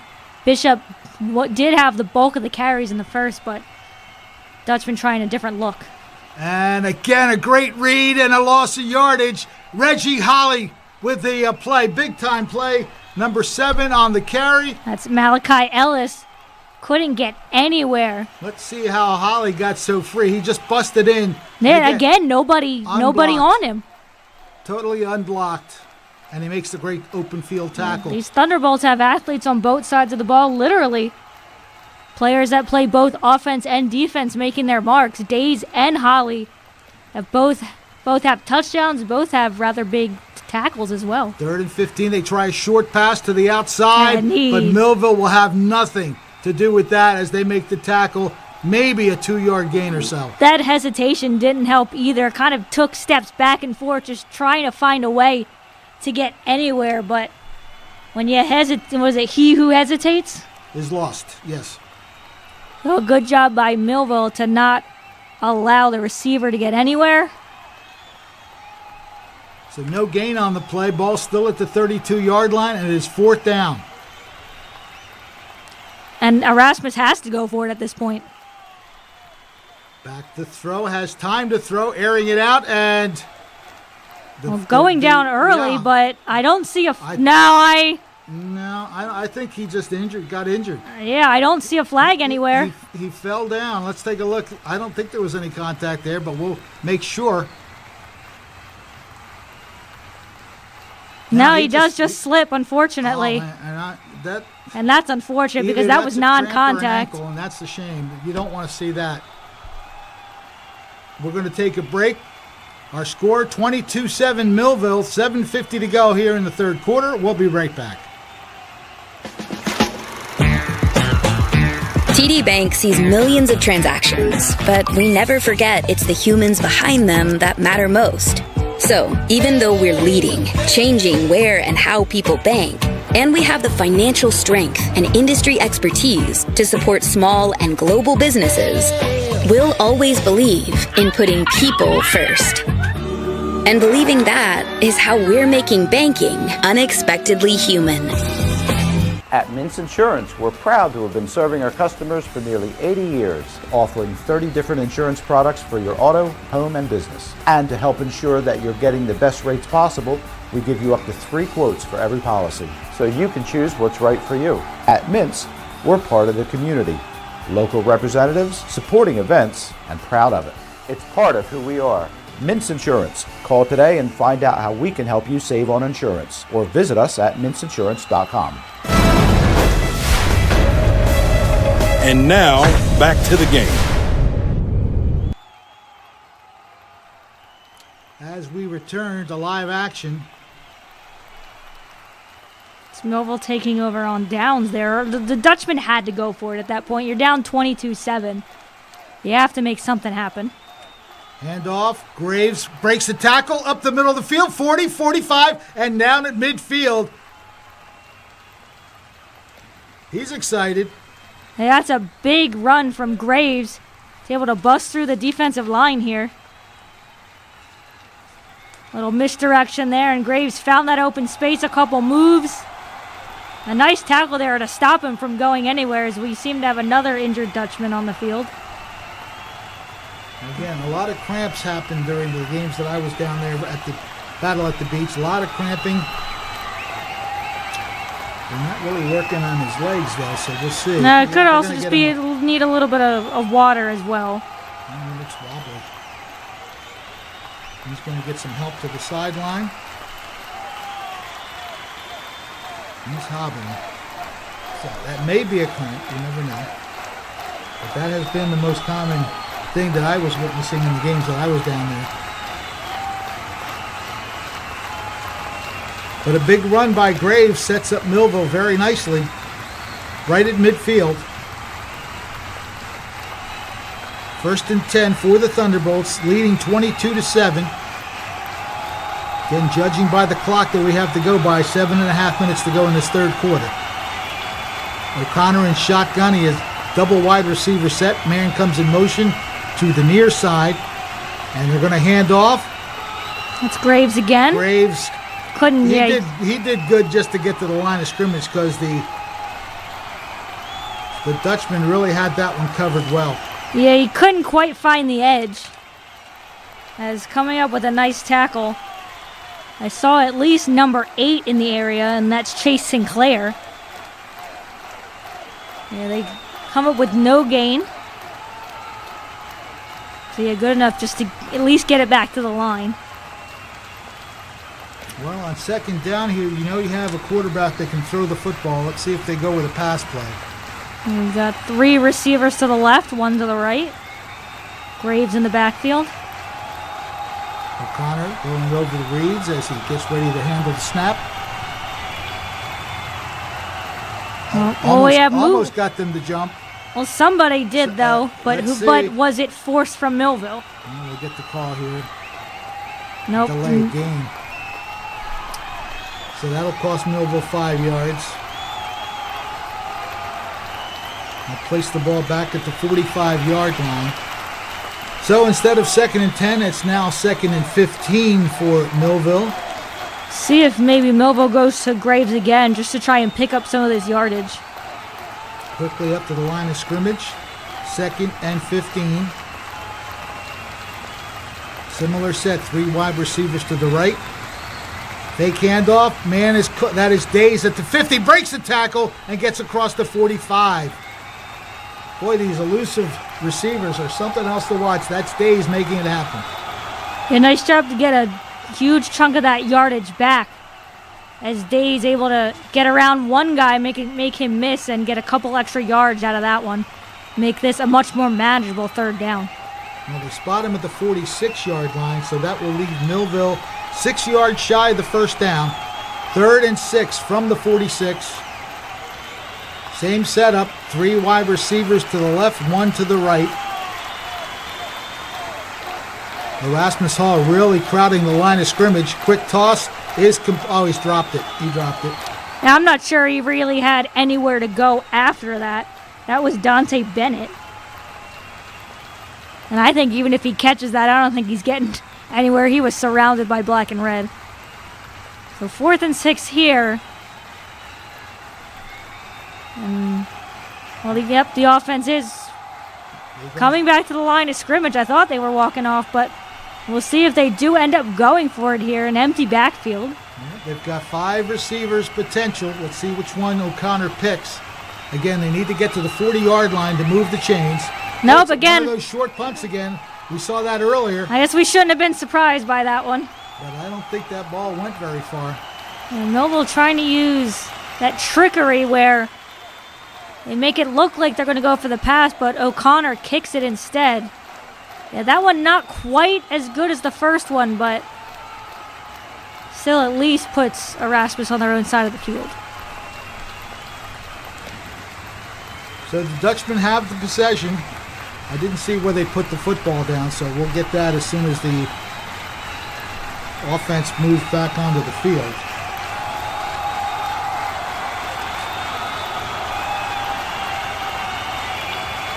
All right, the ball is spotted at the 33-yard line. That is where Erasmus Hall will start this possession.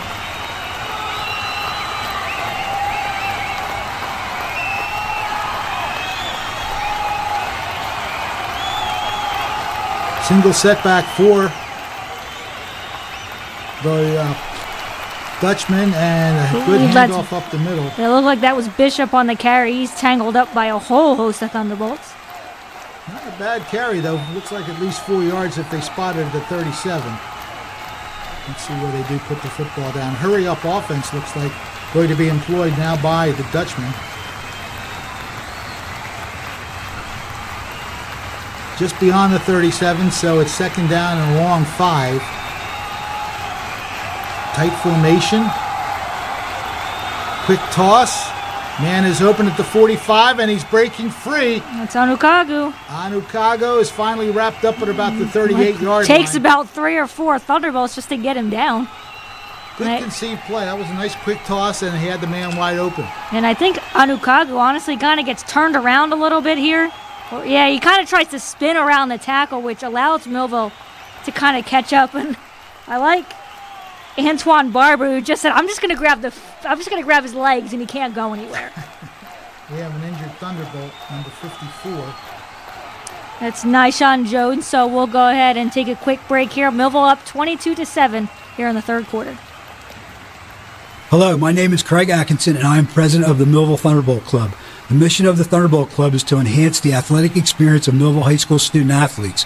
We provide a myriad of services for these athletes, including end-of-year recognition banquets for all teams, stipends for teams and individual athletes, college scholarships of $35,000 per year, meals for special events, as well as hosting the Mike Trout Millville Thunderbolt Club Golf Tournament and the Millville Sports Hall of Fame.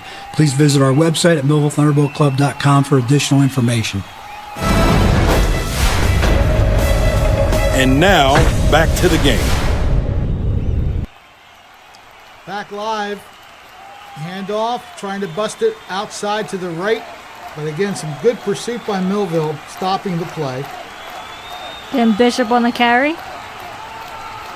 Millville has really done a nice job pretty much this entire game on stopping a majority of these runs from Bishop. They haven't really let him kind of break out in space. Ball is spotted at the 35-yard line. 2nd down and 6. Good snap from center. Handoff. Trying to bust it outside. Getting near the first down. And he might have it. You'll have to wait for the spot of the football. Yeah, just based on where Bishop was, looked like it was either just there or close enough. He's just short, they say. Just a yard away. 3rd and 1.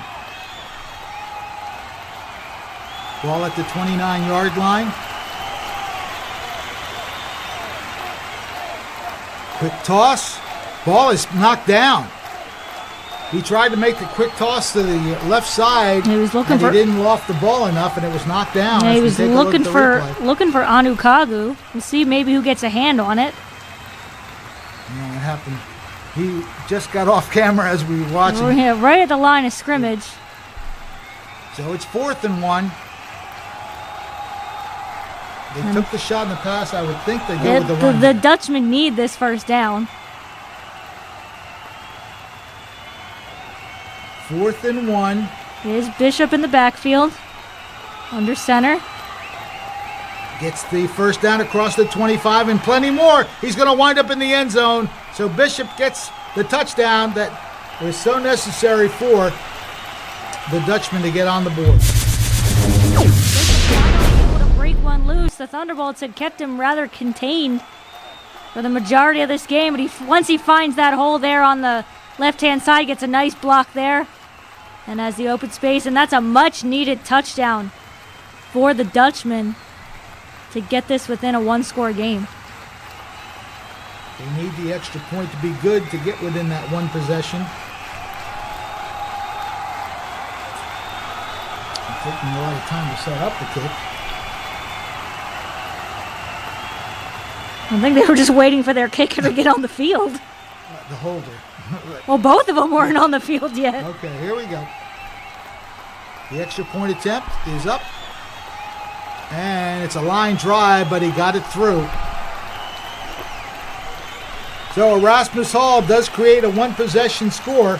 Millville 22, Erasmus Hall 14, 4:12 left in the third quarter. We'll be back in a moment.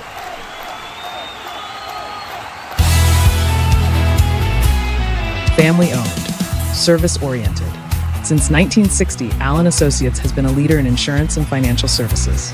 We provide insurance services to roughly 300 groups, ranging from 2 to several thousand lives in the private and public sectors. With more than 60 years of experience and a staff of highly trained and dedicated professionals, Allen Associates is noted for its ability to build strong, long-term relationships with our clients and the communities we serve. Allen Associates is the place to see. One-stop service, the best that can be. Whether finance, insurance, health or medical, Allen Associates will make life so practical. Call Allen Associates today at 856-692-2250. Allen Associates, your complete health and financial services in Vineland, New Jersey.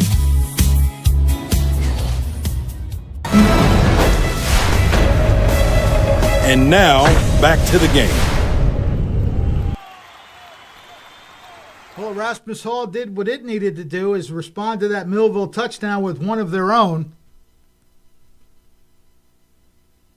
22-14 with 4:12 left in the third quarter. Plenty of time for both teams to make some magic on the gridiron. Kickoff, bouncing, and bobbled momentarily, stepping back to the 10-yard line. And he's going to have to make up some space, but it's not going to happen. So Millville now in a tough situation as Ronald Saunders bobbled it and really didn't get a chance to get upfield.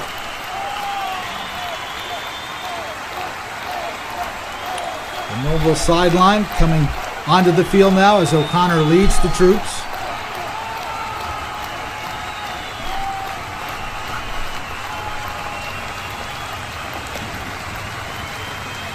Ball looks to be at about the 14-yard line.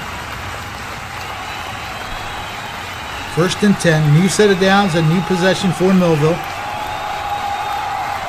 And if you're Millville, you want to play this as you want to answer back kind of, maybe not as quickly as you can, but you don't want to allow the Dutchmen to come back onto the field and have a possession to tie it up.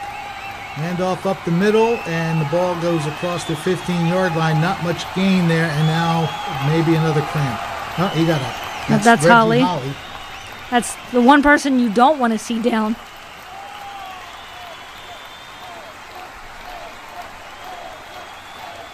If the ball's at the 15, which it appears to be, it'll be second down and 9 as we approach 3.5 minutes left in the third quarter.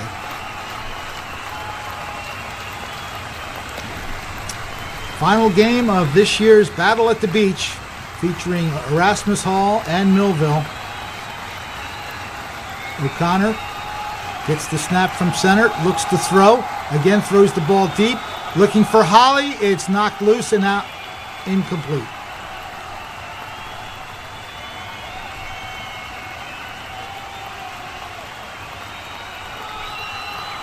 He had time to throw. He tried to put it in the spot where Holly would come up with it. Number 9 is the man that knocked it down. Number 9? Oh, Trevor Smith. That was good coverage from Smith. You got to be able to time that jump well, and he did against Holly. So it'll be third down and 9 for the Thunderbolts. They don't really want a 3 and out here because the momentum then definitely switches to the Dutchmen. Yeah, and you want to be able to eat up some clock as well. Snap is there. O'Connor looking, has a man open. That is Holly, and he's got enough for the first down. That's a big-time conversion. Well, that's the perfect man that you want to throw to because he is the man who can make things happen, and that's a big first down conversion. Yeah, and he got loose between the two defenders there. That's not the one you want to lose track of on the field. A 16-yard gain and a big first down for Millville. They'll be able to keep the clock running as well. Yeah, you want to try and eat up pretty much as this third quarter clock as you can. And not put the ball back in the Dutchman's hands down 1 score. Shotgun, handoff. Holly tries to bounce it outside. He's not going to go very far. He might have lost a yard. Yeah, once he crossed back over to that left side, the Dutchmen were well prepared for it. He put the ball down at the 31, so he does lose a yard. Brings up second down and 11 for the Thunderbolts.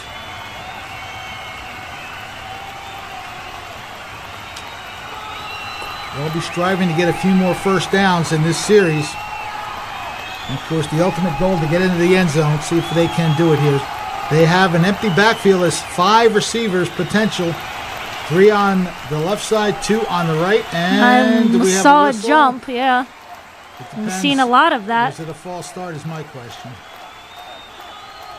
That's what it was. Millville's committed a couple of false starts in this one.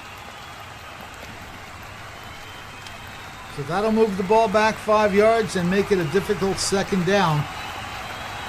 Well, you don't want to get in your own way, and those are the penalties. Any penalties are going to frustrate a coach, but penalties like that really, when you're on offense and trying to drive down the field, you just can't do. And now I believe they're going to give it right back. Unless somebody caused that, but they did. Yep. All right, another procedure penalty. It's really going to make this a difficult play for Millville. Got to have some discipline here, especially when you need to move the football. And it's now second down and 21. You want to keep the clock moving, but this is not how you want to do it. Good snap from center. Quick toss in the middle of the field. Caught by Days at the 35-yard line. He's not going to get much further. Well, he's going the wrong way, yeah. People. That's still going to get a big chunk of yardage back there. Days, who's had a couple of big plays in this one, gets some big yardage right there for the Thunderbolts. He got in a nice spot for O'Connor to throw the football. He tried to bounce off and get to the edge and maybe find some room, but... And he's going to come off to the sideline to get some repairs. Let's see what they give him on the catch. And as soon as the camera pans to Oh, he got almost all of it back. We're looking at about 3rd and 5. So a big play there from Days. Makes this a much more manageable 3rd down, and I don't think we'll have another play here. Yeah, we're down to 3 seconds, so we'll just let the clock run out. And we're going to move to the 4th quarter. Both teams getting a touchdown in that 3rd quarter. So pretty much the same margin as it was at the halftime break. An 8-point lead for Millville, 22-14. We'll be back with the fourth quarter in just. Many people treat their health like a game. With the Complete Care Health Network, it's easy to start your healthcare journey. Our mental health services focus on the emotions and behaviors that affect your overall well-being and features psychiatric, counseling, and addiction services, including our exclusive Fresh Start program, designed to help combat the opioid epidemic in our communities, plus all the other specialties you expect from Complete Care. Level up your health with us. The Complete Care Health Network. No games, just great healthcare for everyone. More than essential. And now, back to the game. All right, so we have a fourth quarter starting. It's 22-14 in favor of Millville. They've led throughout this game, building up a 15-0 lead, but as expected, Erasmus Hall is not going anywhere. No, they've made this a close game here as we get ready to start the fourth quarter. If you're Millville, you want to get another touchdown on the board just to kind of give yourself some separation, because right now, if you can't quite convert here, you're putting a lot of confidence back in the Dutchmen, who have already made this a one-score game. We have a key third down play, 3rd and 5 coming up for Millville. Again, everybody pretty much split out, 3 to one side, 2 to the other. O'Connor directing some traffic. Let's see what they call on 3rd and 5. O'Connor awaiting. Gets the good snap from center, throws it quickly. He's got Holly between 2 defenders. He's going to outrace him to the end zone. And how's that for starting a fourth quarter?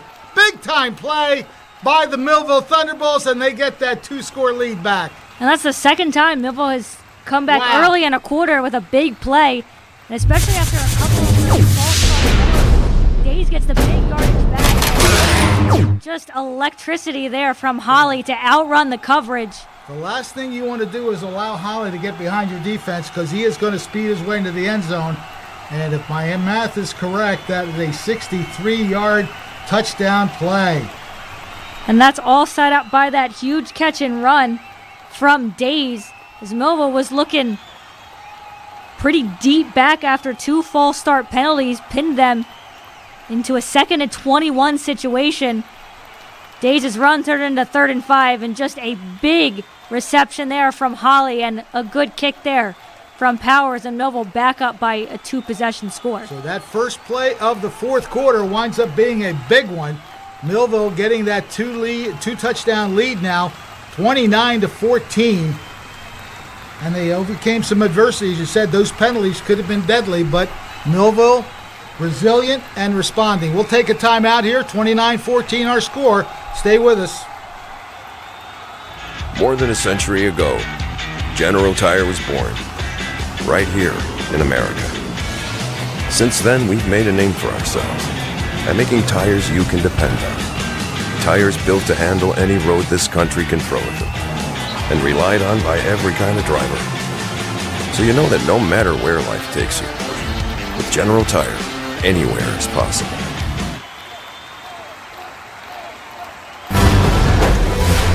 It's time for Thunderbolt football.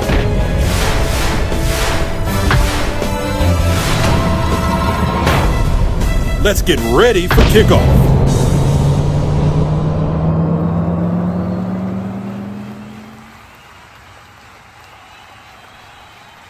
Well, the Thunderbolts doing exactly what they had to do. They responded to the touchdown just moments ago by Erasmus Hall with a big-time third down conversion, a 63-yard pass play from Robbie O'Connor to Reggie Holly. The kick good, and Millville now leading 29-14. The kick is away. Taken at about the 13-yard line. Millville trying to cover this kick. They let him break free for a little bit down beyond the 30-yard line. They had him trapped back near the 20 or so, but some good dodging and running, and Erasmus Hall has decent field position. So let's see if the Millville defense can come up again. The play made by number 10 that time, that is Perry and McCoy making the special teams play. Now the official is talking to Erasmus Hall for some reason. Now we're set. Ball at the 31-yard line. Handoff, trying to sweep the left side, but Millville will not allow it to develop. I would love to tell you who that is. It looked like number 27 once he turned around.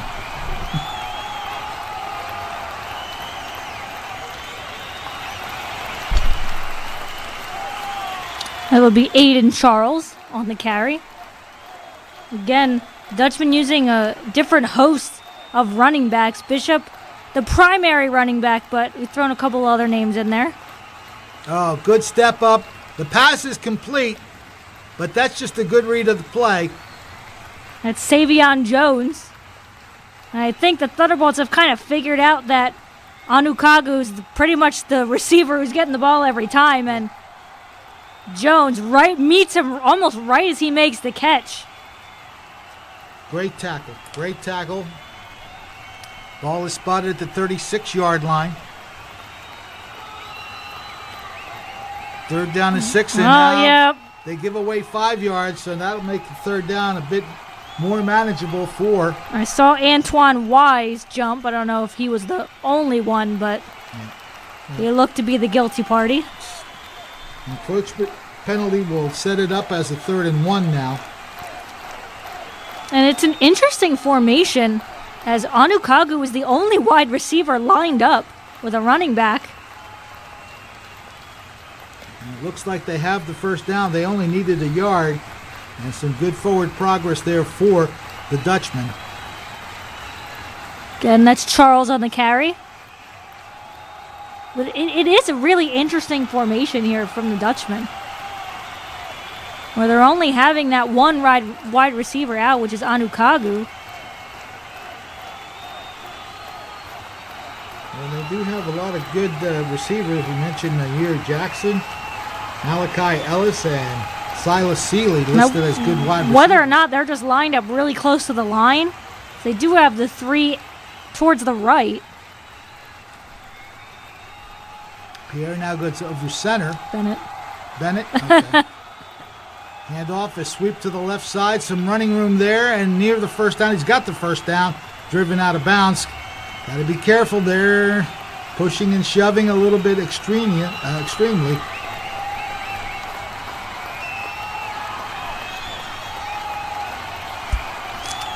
Just a good hard run to the outside left side.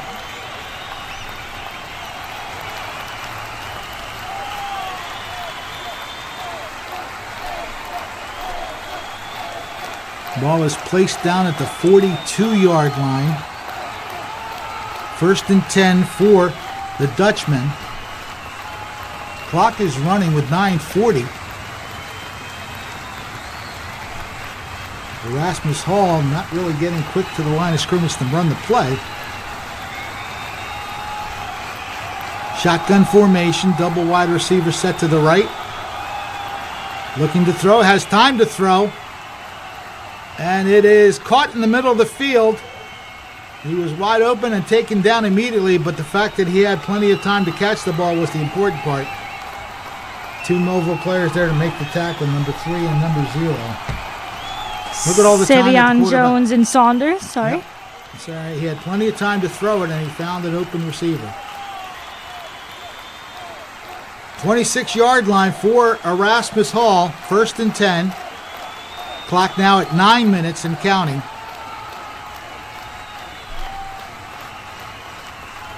Quarterback over center. He'll hand off the open left side.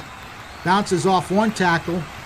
Maybe 4 yards picked up. That play looked like it was going to be bigger than that. 2nd down coming up. 2nd and a long 5, just shy of the 21-yard line. Another handoff into the middle. He's hit as he goes through the line of scrimmage, but he gets some pretty good yardage anyway, and he's going to be close to a first down. Now the Dutchmen making good work of this possession, getting down the field in a hurry. Ball spotted at the 17, so it'll be 3rd down and 1.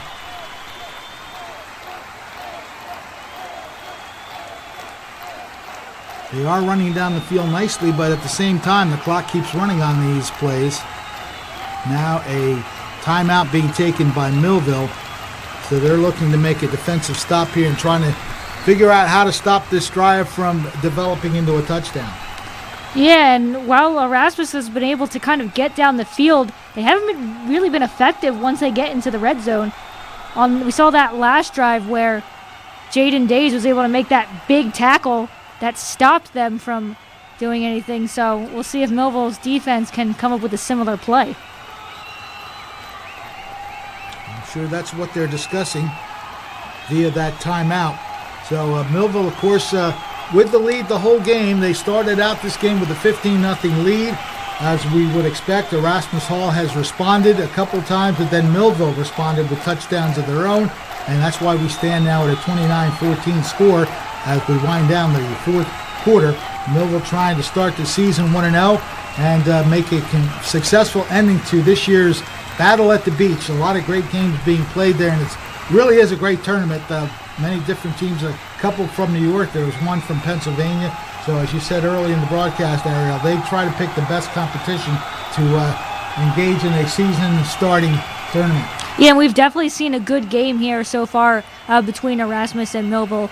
Two teams that obviously are very unfamiliar with each other, but both had rather successful seasons, and we're kind of seeing exactly why so far in this one. So we'll see if the Dutchmen are able to convert here.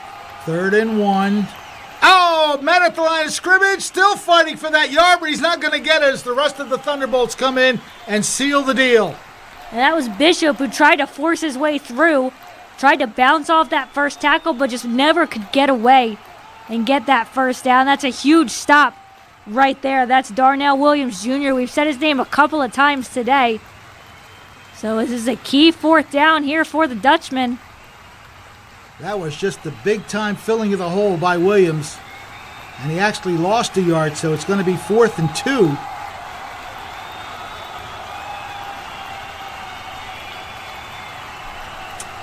Erasmus Hall not quite getting to the line of scrimmage that quickly in terms of running this play. Handoff. And again sealed up, but he might have enough for the first down. Yeah, that's going to be close. Millville doesn't think they do. We'll see where they spot it. It's very close. It looks like it's at the 16. It's very close to a first down. We'll see where they spot it here. Yeah, he managed to lean forward. He was stopped short, but he leaned forward, and perhaps we'll see. Nope, it looks like they didn't get it. The referee kind of motioned. If they didn't get it, it was about by the nose of the football, maybe. I was gonna say this can't be decided that easily. That spot looks like a first down. We'll see. Let's see. I don't think you're getting any closer. Yeah, they got it. I'd say barely. That was just a good enough surge. That last burst, getting it done. So Erasmus Hall gets the first down, a clutch first down for them. We approach 7 minutes left in the game, a 29-14 lead for Millville. So Erasmus Hall looking to score as quickly as they can.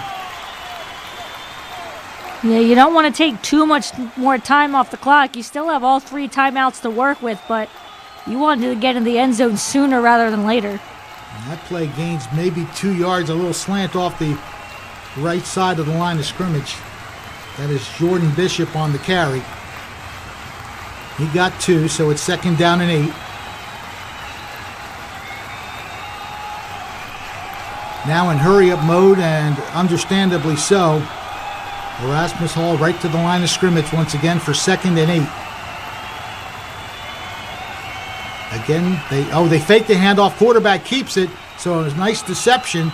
And he is around the 6-yard line, so he's going to be close to the first down.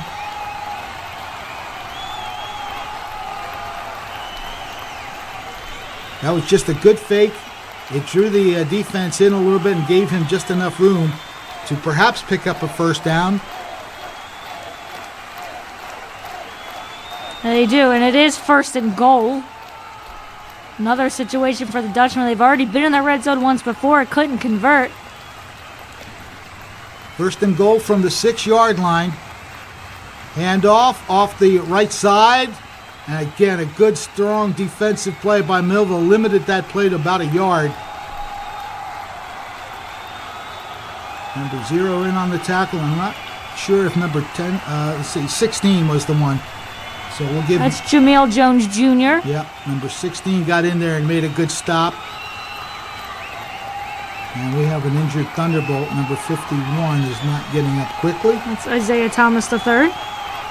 So with that, we'll take a timeout as they attend to the injured player. 29-14, Millville leads. We'll be back in a moment. More than a century ago, General Tire was born, right here in America. Since then, we've made a name for ourselves by making tires you can depend on. Tires built to handle any road this country can throw at them, and relied on by every kind of driver. So you know that no matter where life takes you, with General Tire, anywhere is possible.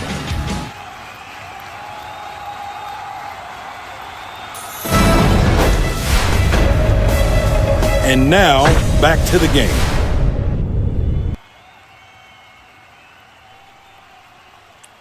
There's the injured player hobbling off the field, but he's not being helped. That's always a good sign. Again, that may just be a cramp. Because again, he's not getting too much attention as far as being walked off the field. 2nd and goal coming up for Erasmus Hall. 5.5 minutes left in this fourth quarter. Quarterback keeping. The pass is blocked and tipped and intercepted. He breaks free and he's got a whole posse with him.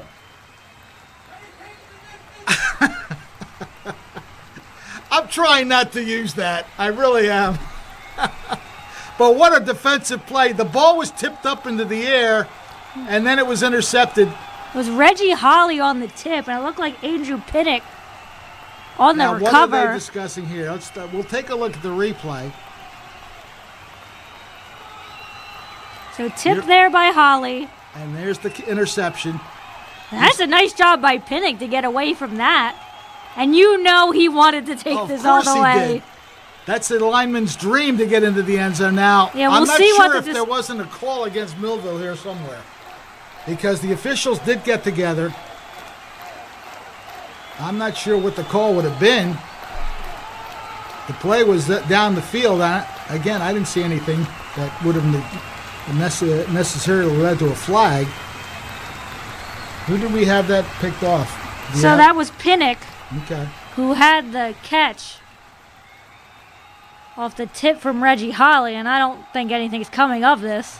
I'll tell you what, there's a lot of huddling and doing whatnot. But it is going to end up as an interception and a key one there. And that's another red zone disaster for the Dutchmen.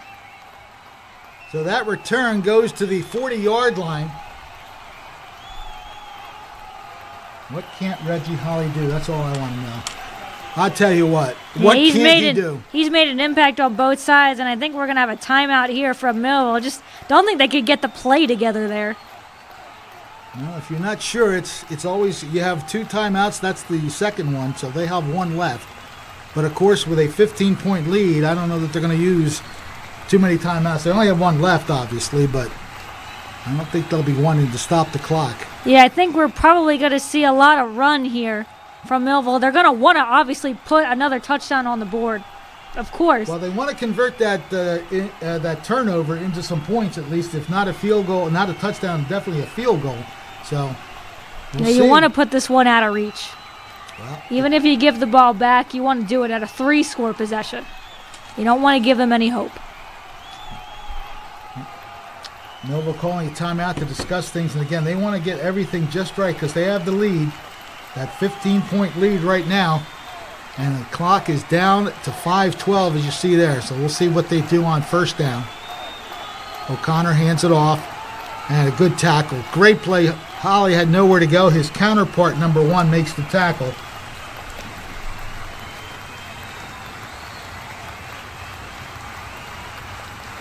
Again, the roster is alphabetical. Well, the only number 1 I see here is Jordan Bishop. Okay, Jordan Bishop with a very key tackle for Erasmus Hall. Loss of a couple of yards. Millville's going to be in no rush on any of these plays. They're going to take off as much of that play clock as possible. And if I'm looking at the scoreboard correctly, unless those are block time, yeah, maybe Erasmus does have his 3 timeouts. Yeah, Erasmus Hall does still have 3 timeouts, so that's key for them, but Millville's going to do what they can to let that clock run. And, of course, if they get a first down, that makes the clock even smaller. Handoff up the middle, down near the 36-yard line. That's Graves. Graves on a nice carry and a pretty decent pickup on second down. Yeah, because Holly had lost a couple on that previous run, so Graves able to get some of it back. They need to get to the 30-yard line to convert the first down. 3rd and 6. Now, of course, if they don't get it on this third down play, You have to imagine they'll probably go for it. the clock definitely in Millville's favor as we dip under 3:40 left. O'Connor has a man in motion, gets the snap, quick toss to the left, incomplete. I think just a bit too far outside for James Jackson to reach for. Yeah, he didn't have much of a chance of catching that. And the worst part of that, not only the incompletion, but the stoppage of the clock. Yeah, it's a double whammy for Millville. So it's 4th and 6. But again, being at the Erasmus Hall 36, They're going to go for they're it. going to go for it here. Again, they just need to get to the 30-yard line. If they accomplish that, it'll go a long way to ending this game.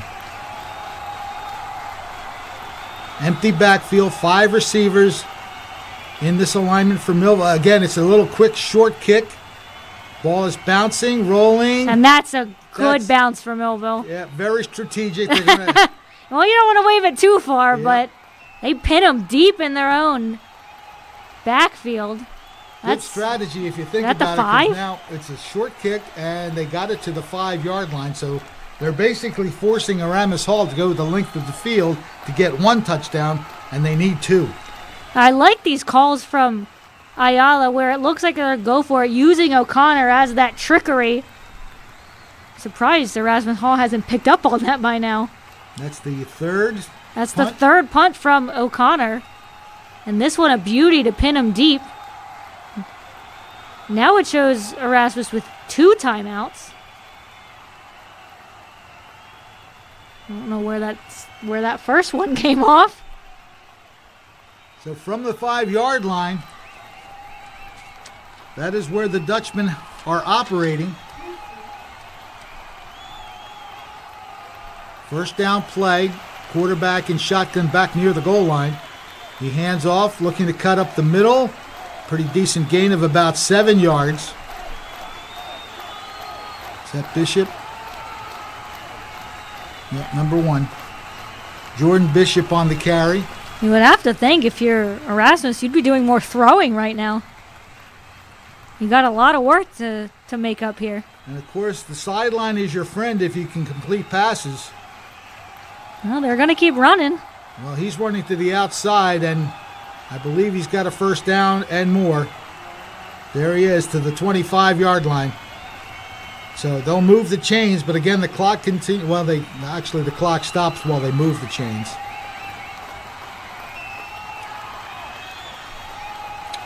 Again, From I'm the 25-yard line. still surprised we're running the ball right now. Unless you can get to the edge, which I think he was trying to do. But I have to imagine you're going to have to go deep at some point here. And they're losing a lot of time just setting up this next play. 1st and 10, man in motion. As they flood that right side, the pass is complete. He's not going to get Millville anywhere. is definitely on top of it. Yeah, throwing behind the line of scrimmage right now, the exact opposite. 20 and 54 among the tacklers. That's Jazani Wright and Nyshawn Jones. And on the catch there was Aiden Charles. And a lot of time is coming off this clock. That play did not gain any yards, so it's 2nd and 10. Ball is at the 25-yard line. 140 and counting. Shotgun formation. Again, they hand the ball off. He will be wise to go to the outside, although he is breaking away, and he is tripped up at the 35-yard line. And the fact that he didn't go out of bounds, yeah, that's Dobbin. I wonder about that. I don't know if he thought he was going to have enough space. That was Jaden Days put a shoulder into him. Yeah, right there, but I guess he saw the open hole right there and figured he had enough to go. The defense catching up. That's a nice job by Days. Just put the shoulder in him, take him off his feet, but I don't think there's enough time left for Erasmus Hall here. Again, they run the ball. They'll get a few yards, but again, the clock will continue to run. Now, the Erasmus Hall squad does have 2 timeouts, and I would think this is one of them. Here we go. Timeout being taken by Erasmus Hall, but only 57 seconds left. They need 2 scores, so they're going to use some of that clock just to get the first score. Yeah, I don't really know about the play calling here. You had 2 timeouts to work with. You ran a lot of running plays, and you took a lot of time just to get those plays started. So a lot of time going off the clock, even without a play, and I'd imagine you probably should have I would have at least taken that timeout after that big run. So 58 seconds showing on the fourth quarter clock. 2nd and 4 coming up for the Dutchmen. But time is definitely short, under a minute to go. I would think you'd have to take a shot at the end zone. Yep. You've taken way too much time off the clock. Again, I'm a little surprised that they haven't tried some passes to the sidelines. Yeah, everything has been down the middle. 3 wide receivers split to the right side. Single setback.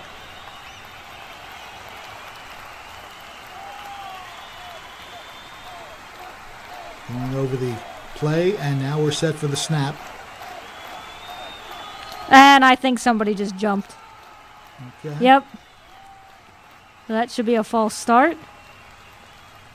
Yeah, I saw one of the wide receivers leave just a tick too early. Looked like it was going to be another running play anyway.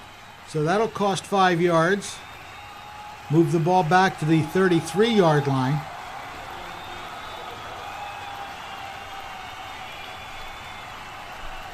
All right, 2nd and 9.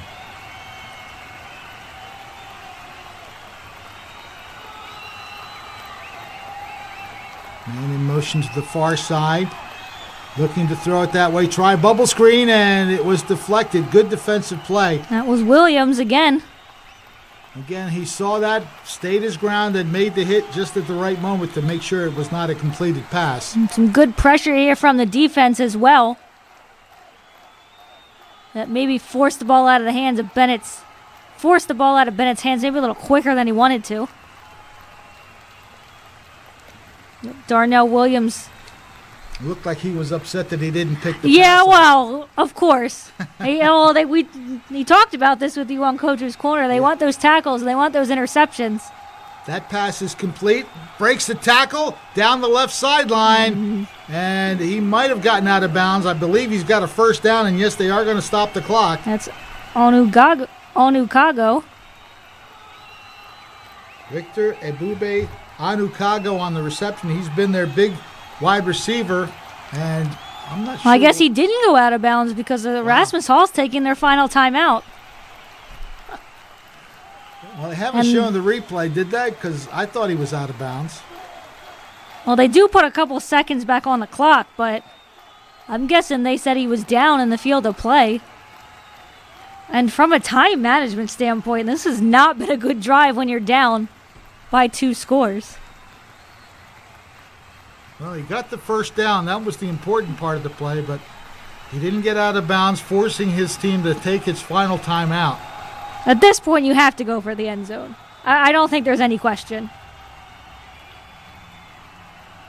The ball is at the 22-yard line of Millville. Again in the shotgun formation. 2 wide receivers to the left, although one of them now scoots across to the right. The throw is made. The catch is made, but it's going to be at the 12-yard line or so. That's on. The whistle blows that the play is stopped. Now the clock will keep running here, and that's going to pretty much. Now, why is the clock stopped? Did Millville call their final timeout? No, Or no, so I think we had the wrong amount of timeouts listed for Erasmus. We're going by the scoreboard thing, so. Yeah, so that now it's Erasmus Hall's final timeout.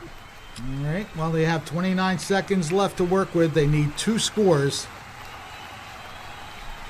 As they say, the probability of victory does not look too good for Erasmus right now. No, and this has just been such a weird final possession. When you're down by 2 scores, running the ball is probably not ideal. Now, you had all 3 timeouts, so you could afford to take some time off the clock that way, but they waited a long time to be able to use 1 timeout, and all of their runs have been straight up the middle, without even a chance to get out of bounds. All right, here we go. 32 seconds left. It's 1st and 10 for the Dutchmen.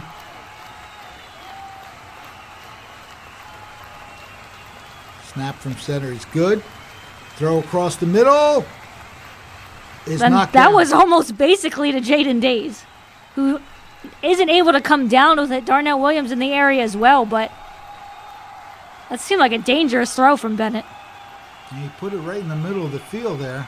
He overthrew Yeah, the Days intended tried to receiver. one-hand it. He just couldn't bring it down. If the receiver was the one that was in front there, he overthrew him. I mean, at this point, this is just Erasmus Hall trying to make this game look more respectable. Clock showing 27 seconds left. 2nd and 10.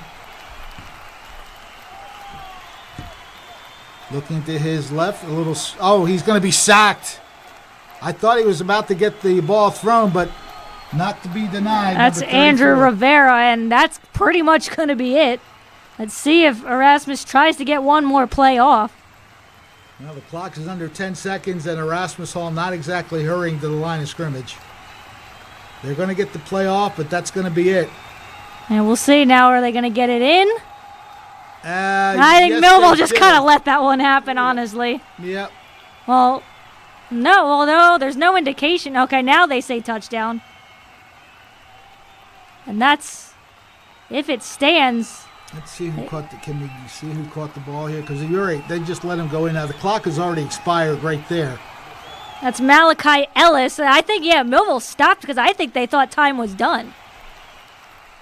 Well, they get a chance to kick the extra point, but really it's window dressing. Well, yeah, it's a formality at this point, and it makes the score look a little bit more respectable for the Dutchmen, but Millville had their fingerprints all over this one. So the game clock has expired. The extra point will make it an 8-point decision. Oh, they're going for 2, so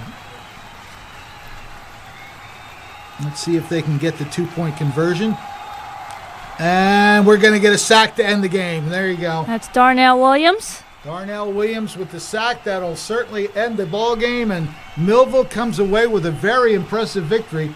My one question coming up on Coach's Corner is, did Bert Ayala get any explanation or no? Why, Well, I don't think it matters. Why the quarterback even wasn't playing? Even if he did, I don't think he's going to care at that point. No. But it was certainly a different kind of game between the two quarterbacks.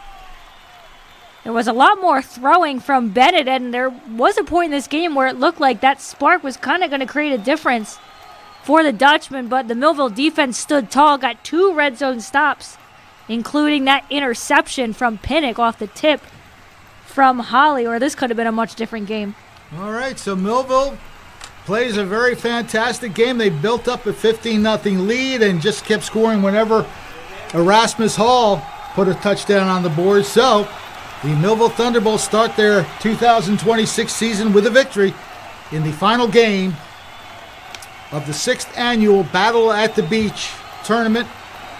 Something that they have done now, as we mentioned, for 6 years, and it seems to get bigger and better every time. The two teams going through the handshakes, the sportsmanship that I always like seeing at the end of games. Final score, once again, 29-20. Millville defeats Erasmus Hall. We'll be back with a wrap right after this. We're all looking for God. All the signs point to, there is really a God. We try to find him in all kinds of ways, in all kinds of places, and through all kinds of things. But there's only one way to find him. That's by personal experience with him. Come visit us this Sunday. We can introduce you to him. New Life Church, Millville, New Jersey. TD Bank sees millions of transactions, but we never forget it's the humans behind them that matter most. So, even though we're leading, changing where and how people bank, and we have the financial strength and industry expertise to support small and global businesses, we'll always believe in putting people first. And believing that is how we're making banking unexpectedly human. At Mintz Insurance, we're proud to have been serving our customers for nearly 80 years, offering 30 different insurance products for your auto, home, and business. And to help ensure that you're getting the best rates possible, we give you up to 3 quotes for every policy, so you can choose what's right for you. At Mintz, we're part of the community, local representatives, supporting events, and proud of it. It's part of who we are. Mintz Insurance. Call today and find out how we can help you save on insurance, or visit us at mintzinsurance.com. Hello, my name is Craig Atkinson, and I am president of the Millville Thunderbolt Club. The mission of the Thunderbolt Club is to enhance the athletic experience of Millville High School student athletes. We provide a myriad of services for these athletes, including end-of-year recognition banquets for all teams, stipends for teams and individual athletes, college scholarships of $35,000 per year, meals for special events, as well as hosting the Mike Trout Millville Thunderbolt Club Golf Tournament and the Millville Sports Hall of Fame. Please visit our website at millvillethunderboltclub.com for additional information. Many people treat their health like a game. With the Complete Care Health Network, it's easy to start your healthcare journey. Our mental health services focus on the emotions and behaviors that affect your overall well-being and features psychiatric, counseling, and addiction services, including our exclusive Fresh Start program, designed to help combat the opioid epidemic in our communities, plus all the other specialties you expect from Complete Care. Level up your health with us. The Complete Care Health Network. No games, just great healthcare for everyone. More than a century ago, General Tire was born, right here in America. Since then, we've made a name for ourselves by making tires you can depend on. Tires built to handle any road this country can throw at them, and relied on by every kind of driver. So you know that no matter where life takes you, with General Tire, anywhere is possible.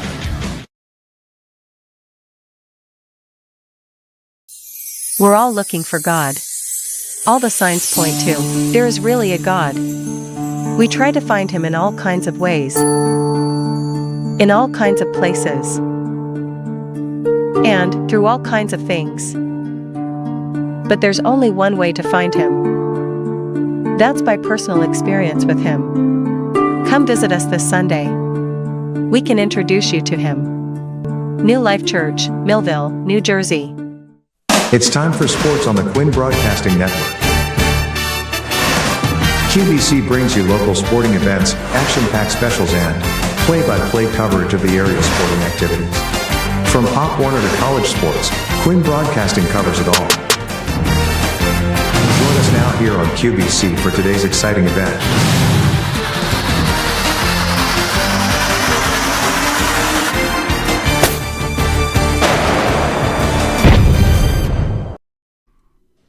Well, a very good start to the season. 1-0 and a big convincing victory as Millville taking advantage of a few things specifically early on in the game.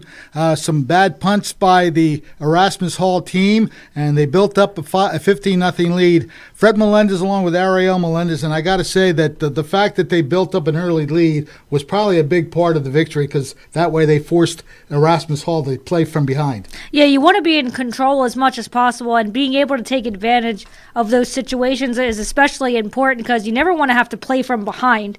So being able to get those 2 first touchdowns on the board before Erasmus Hall was really able to get anything going was pretty key. And it seemed like, you never want to say this ended up working out for Erasmus. It seemed like that unfortunate injury to Pierre kind of opened up their playbook a little bit more, and they did make it a game after that. So it seemed like maybe it had the makings of an early blowout from Millville, but credit to Erasmus Hall, was able to battle back and at least make things look a little more convincing. But if you're Coach Ayala, you have to be almost completely happy with how this won. There's always going to be those tiny little things.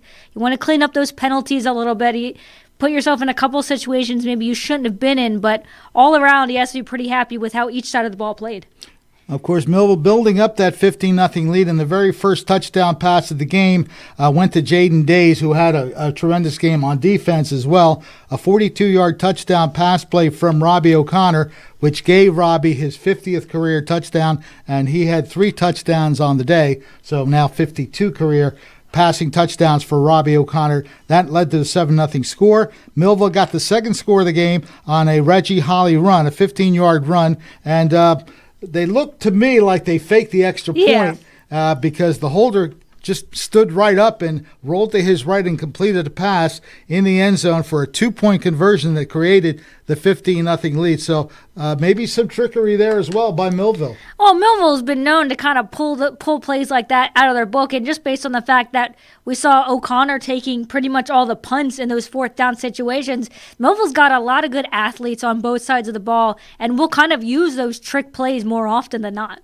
Okay, but a credit again. You knew that the Erasmus Hall squad was not going to go quietly. They did get back on the scoreboard very quickly after Millville's second touchdown. They got that score on a 49-yard pass play. Jalen Pierre to Victor Ebube Onikago. We'll get that name right somewhere. They got that touchdown, and the extra point kick was good, so they got within 8 points, 15-7, but that was the score at halftime. Millville came out really quick in the third quarter, just 42 seconds in the quarter. Another big-time play, an 80-yard pass from O'Connor, and I didn't write down who it was that he threw it to. I'm very bad. This is an opening season for me, too. But, again, it was an 80-yard touchdown pass. Reggie Holly. Reggie Holly. Who else? I should have just guessed that. But, nonetheless, that play right from the get-go, just 42 seconds in, set, again, the momentum for the second half. Yeah, and Millville is known for that explosive offense and those deep plays. We saw almost all those touchdowns were on deep balls, and they almost had another deep one earlier that didn't end up working out. That was the one before the half that O'Connor was looking for McCoy in the situation where he thought maybe Millville was going to look for a quick score before the end of the half. But Millville is really known for those big explosive plays, and we saw just how good this offense can be when they are able to connect on those plays.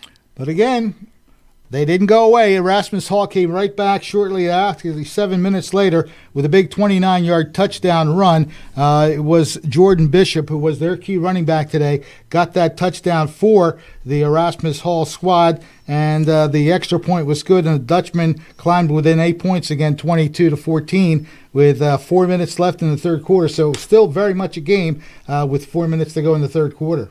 Yeah, you want to give a lot of credit to this Dutchman squad, who does have a lot of good athletes on this team, for really not going away when it looked like this was going to be, a heavily sided Millville score. And, of course, the last touchdown also coming pretty much on the first play of the fourth quarter. 63-yard pass play from Robbie O'Connor, again to Reggie Holly. I do have to make a slight correction. One of those goes to Jaden Days. Okay. I think we flipped him. I know one of those was that big play from Days as well, and I believe that was the touchdown prior. So Days and Holly having big days on the offensive end. Okay. Well, nonetheless, that big 63-yard pass play to start the fourth quarter pretty much sealed the deal as they built up a 15-point lead once again, 29-14. And Malachi Ellis had a pass play that, again, just didn't quite be enough for the Erasmus Hall squad. So, again, the final score, 29-14. And just a big day for Millville offensively, defensively, special teams, of course, they took advantage of as well. So a pretty good performance. And, again, against a team that had a reputation for very, very tough. And I still would like to know why Zay Thomas wasn't the quarterback today. So yeah, I don't know if we're going to find out. Yeah, I don't know why Zay wasn't in this game. And obviously who knows how this game could have gone. But you play with the players you have in front of you. And Millville, in all facets of the game, really made an impact. Offensively especially, but defensively really stepped up with a couple of big tackles. Jaden Days had one of those big tackles, that interception towards the end. it's 2 plays in the red zone that it seemed like once Erasmus Hall was able to get down the field, they just couldn't find a way to punch it into the end zone that could have turned this game. That could have ended this game much differently if they were able to convert. But a really nice play from Days, who, again, still have no idea how he was untouched around the quarter and got a free shot at the quarterback to stop them on 4th down there. And the nice tip from Holly and the nice catch from Pinnock, who we know so badly wanted to take that. And he had, 3 blockers with him. So Millville was doing everything they could to get Pinnock that touchdown towards the end. But if you're Coach Ayala, you have to be pretty happy with what you saw on all sides of the game. Absolutely. They got a big victory to start the season, and it doesn't get any easier next week as the Minutemen of Washington Township will be the home team for Millville to travel to next Friday night. We'll have that game for you right here on Quinn Broadcasting. That is Friday night, and of course we mentioned the fact that we'll have Coach's Corner the night before. Head coach Bert Ayala will be with us to discuss what he saw in today's game, and I'm pretty sure he's going to be happy with a lot of things that he saw today, and he's going to tell us about what he's going to do, well, to some degree, about what he's going to do against Washington Township. Again, you're right, he doesn't reveal too much. Oh, as any good coach doesn't. So he's going to be with us on Thursday night. Coach's Corner will be here throughout the season. Always glad to have the coach join us for some conversation about the previous game and set up what the next game is going to be all about, and he'll have a couple players. I like the part where he brings players on. We had some good conversation this past week, and we're likely to have many more great conversations throughout the season. So overall, just a great day for Millville football. The Orange and Blue coming up with a big 15-0 lead and a 15-point victory in the end. Final score again, 29-14 in the final game of the 6th annual Battle at the Beach at Cary Stadium in Ocean City. I want to thank you for watching, and we want to invite you again to follow Quinn Broadcasting on Facebook Live and on Instagram, and you can also subscribe to us on YouTube. So there's plenty of opportunities for you to stay involved with us. Again, we ask if you want to sponsor games. We certainly welcome sponsors. The more the merrier, because that's going to help us bring you all the action, not only of football, but of other sports that we're going to try to do here throughout the school year. So hopefully you'll get enthusiastic about supporting your local athletes and just sponsor some games here. We'd love to have you with us. For our director, Ryan Narowski, and we want to thank Tom Williams again for sharing the feed with us. Tom Williams has helped me out a lot in various things, so I want to definitely say thank you to Tom Williams, and also we wish him well. He's dealing with some health issues, so Tom, just get better and stay with us. Keep on doing what you do in Prime Events. We love having all these things happen. For Ariel Melendez, Fred Melendez wishing you well as we had a big victory in the opener for Millville. Final score once again, 29-14 Thunderbolts over the team that the Dutchmen of Erasmus Hall. I can't remember Dutchmen. I need to go see my doctor and ask him what's wrong with my head. I can't remember. We don't have time for that. No. Okay. Anyway, no more self-deprecation. Thank you for watching. Millville wins big on opening day, 29-14. We will see you for Coach's Corner on Thursday. This has been a QBC television production, in association with our partners and sponsors. QBC broadcasts on Comcast Cable Channel 22, and live streams its programming on Facebook and YouTube. All rights reserved by Quinn Media and QBC, programming that serves the South Jersey market.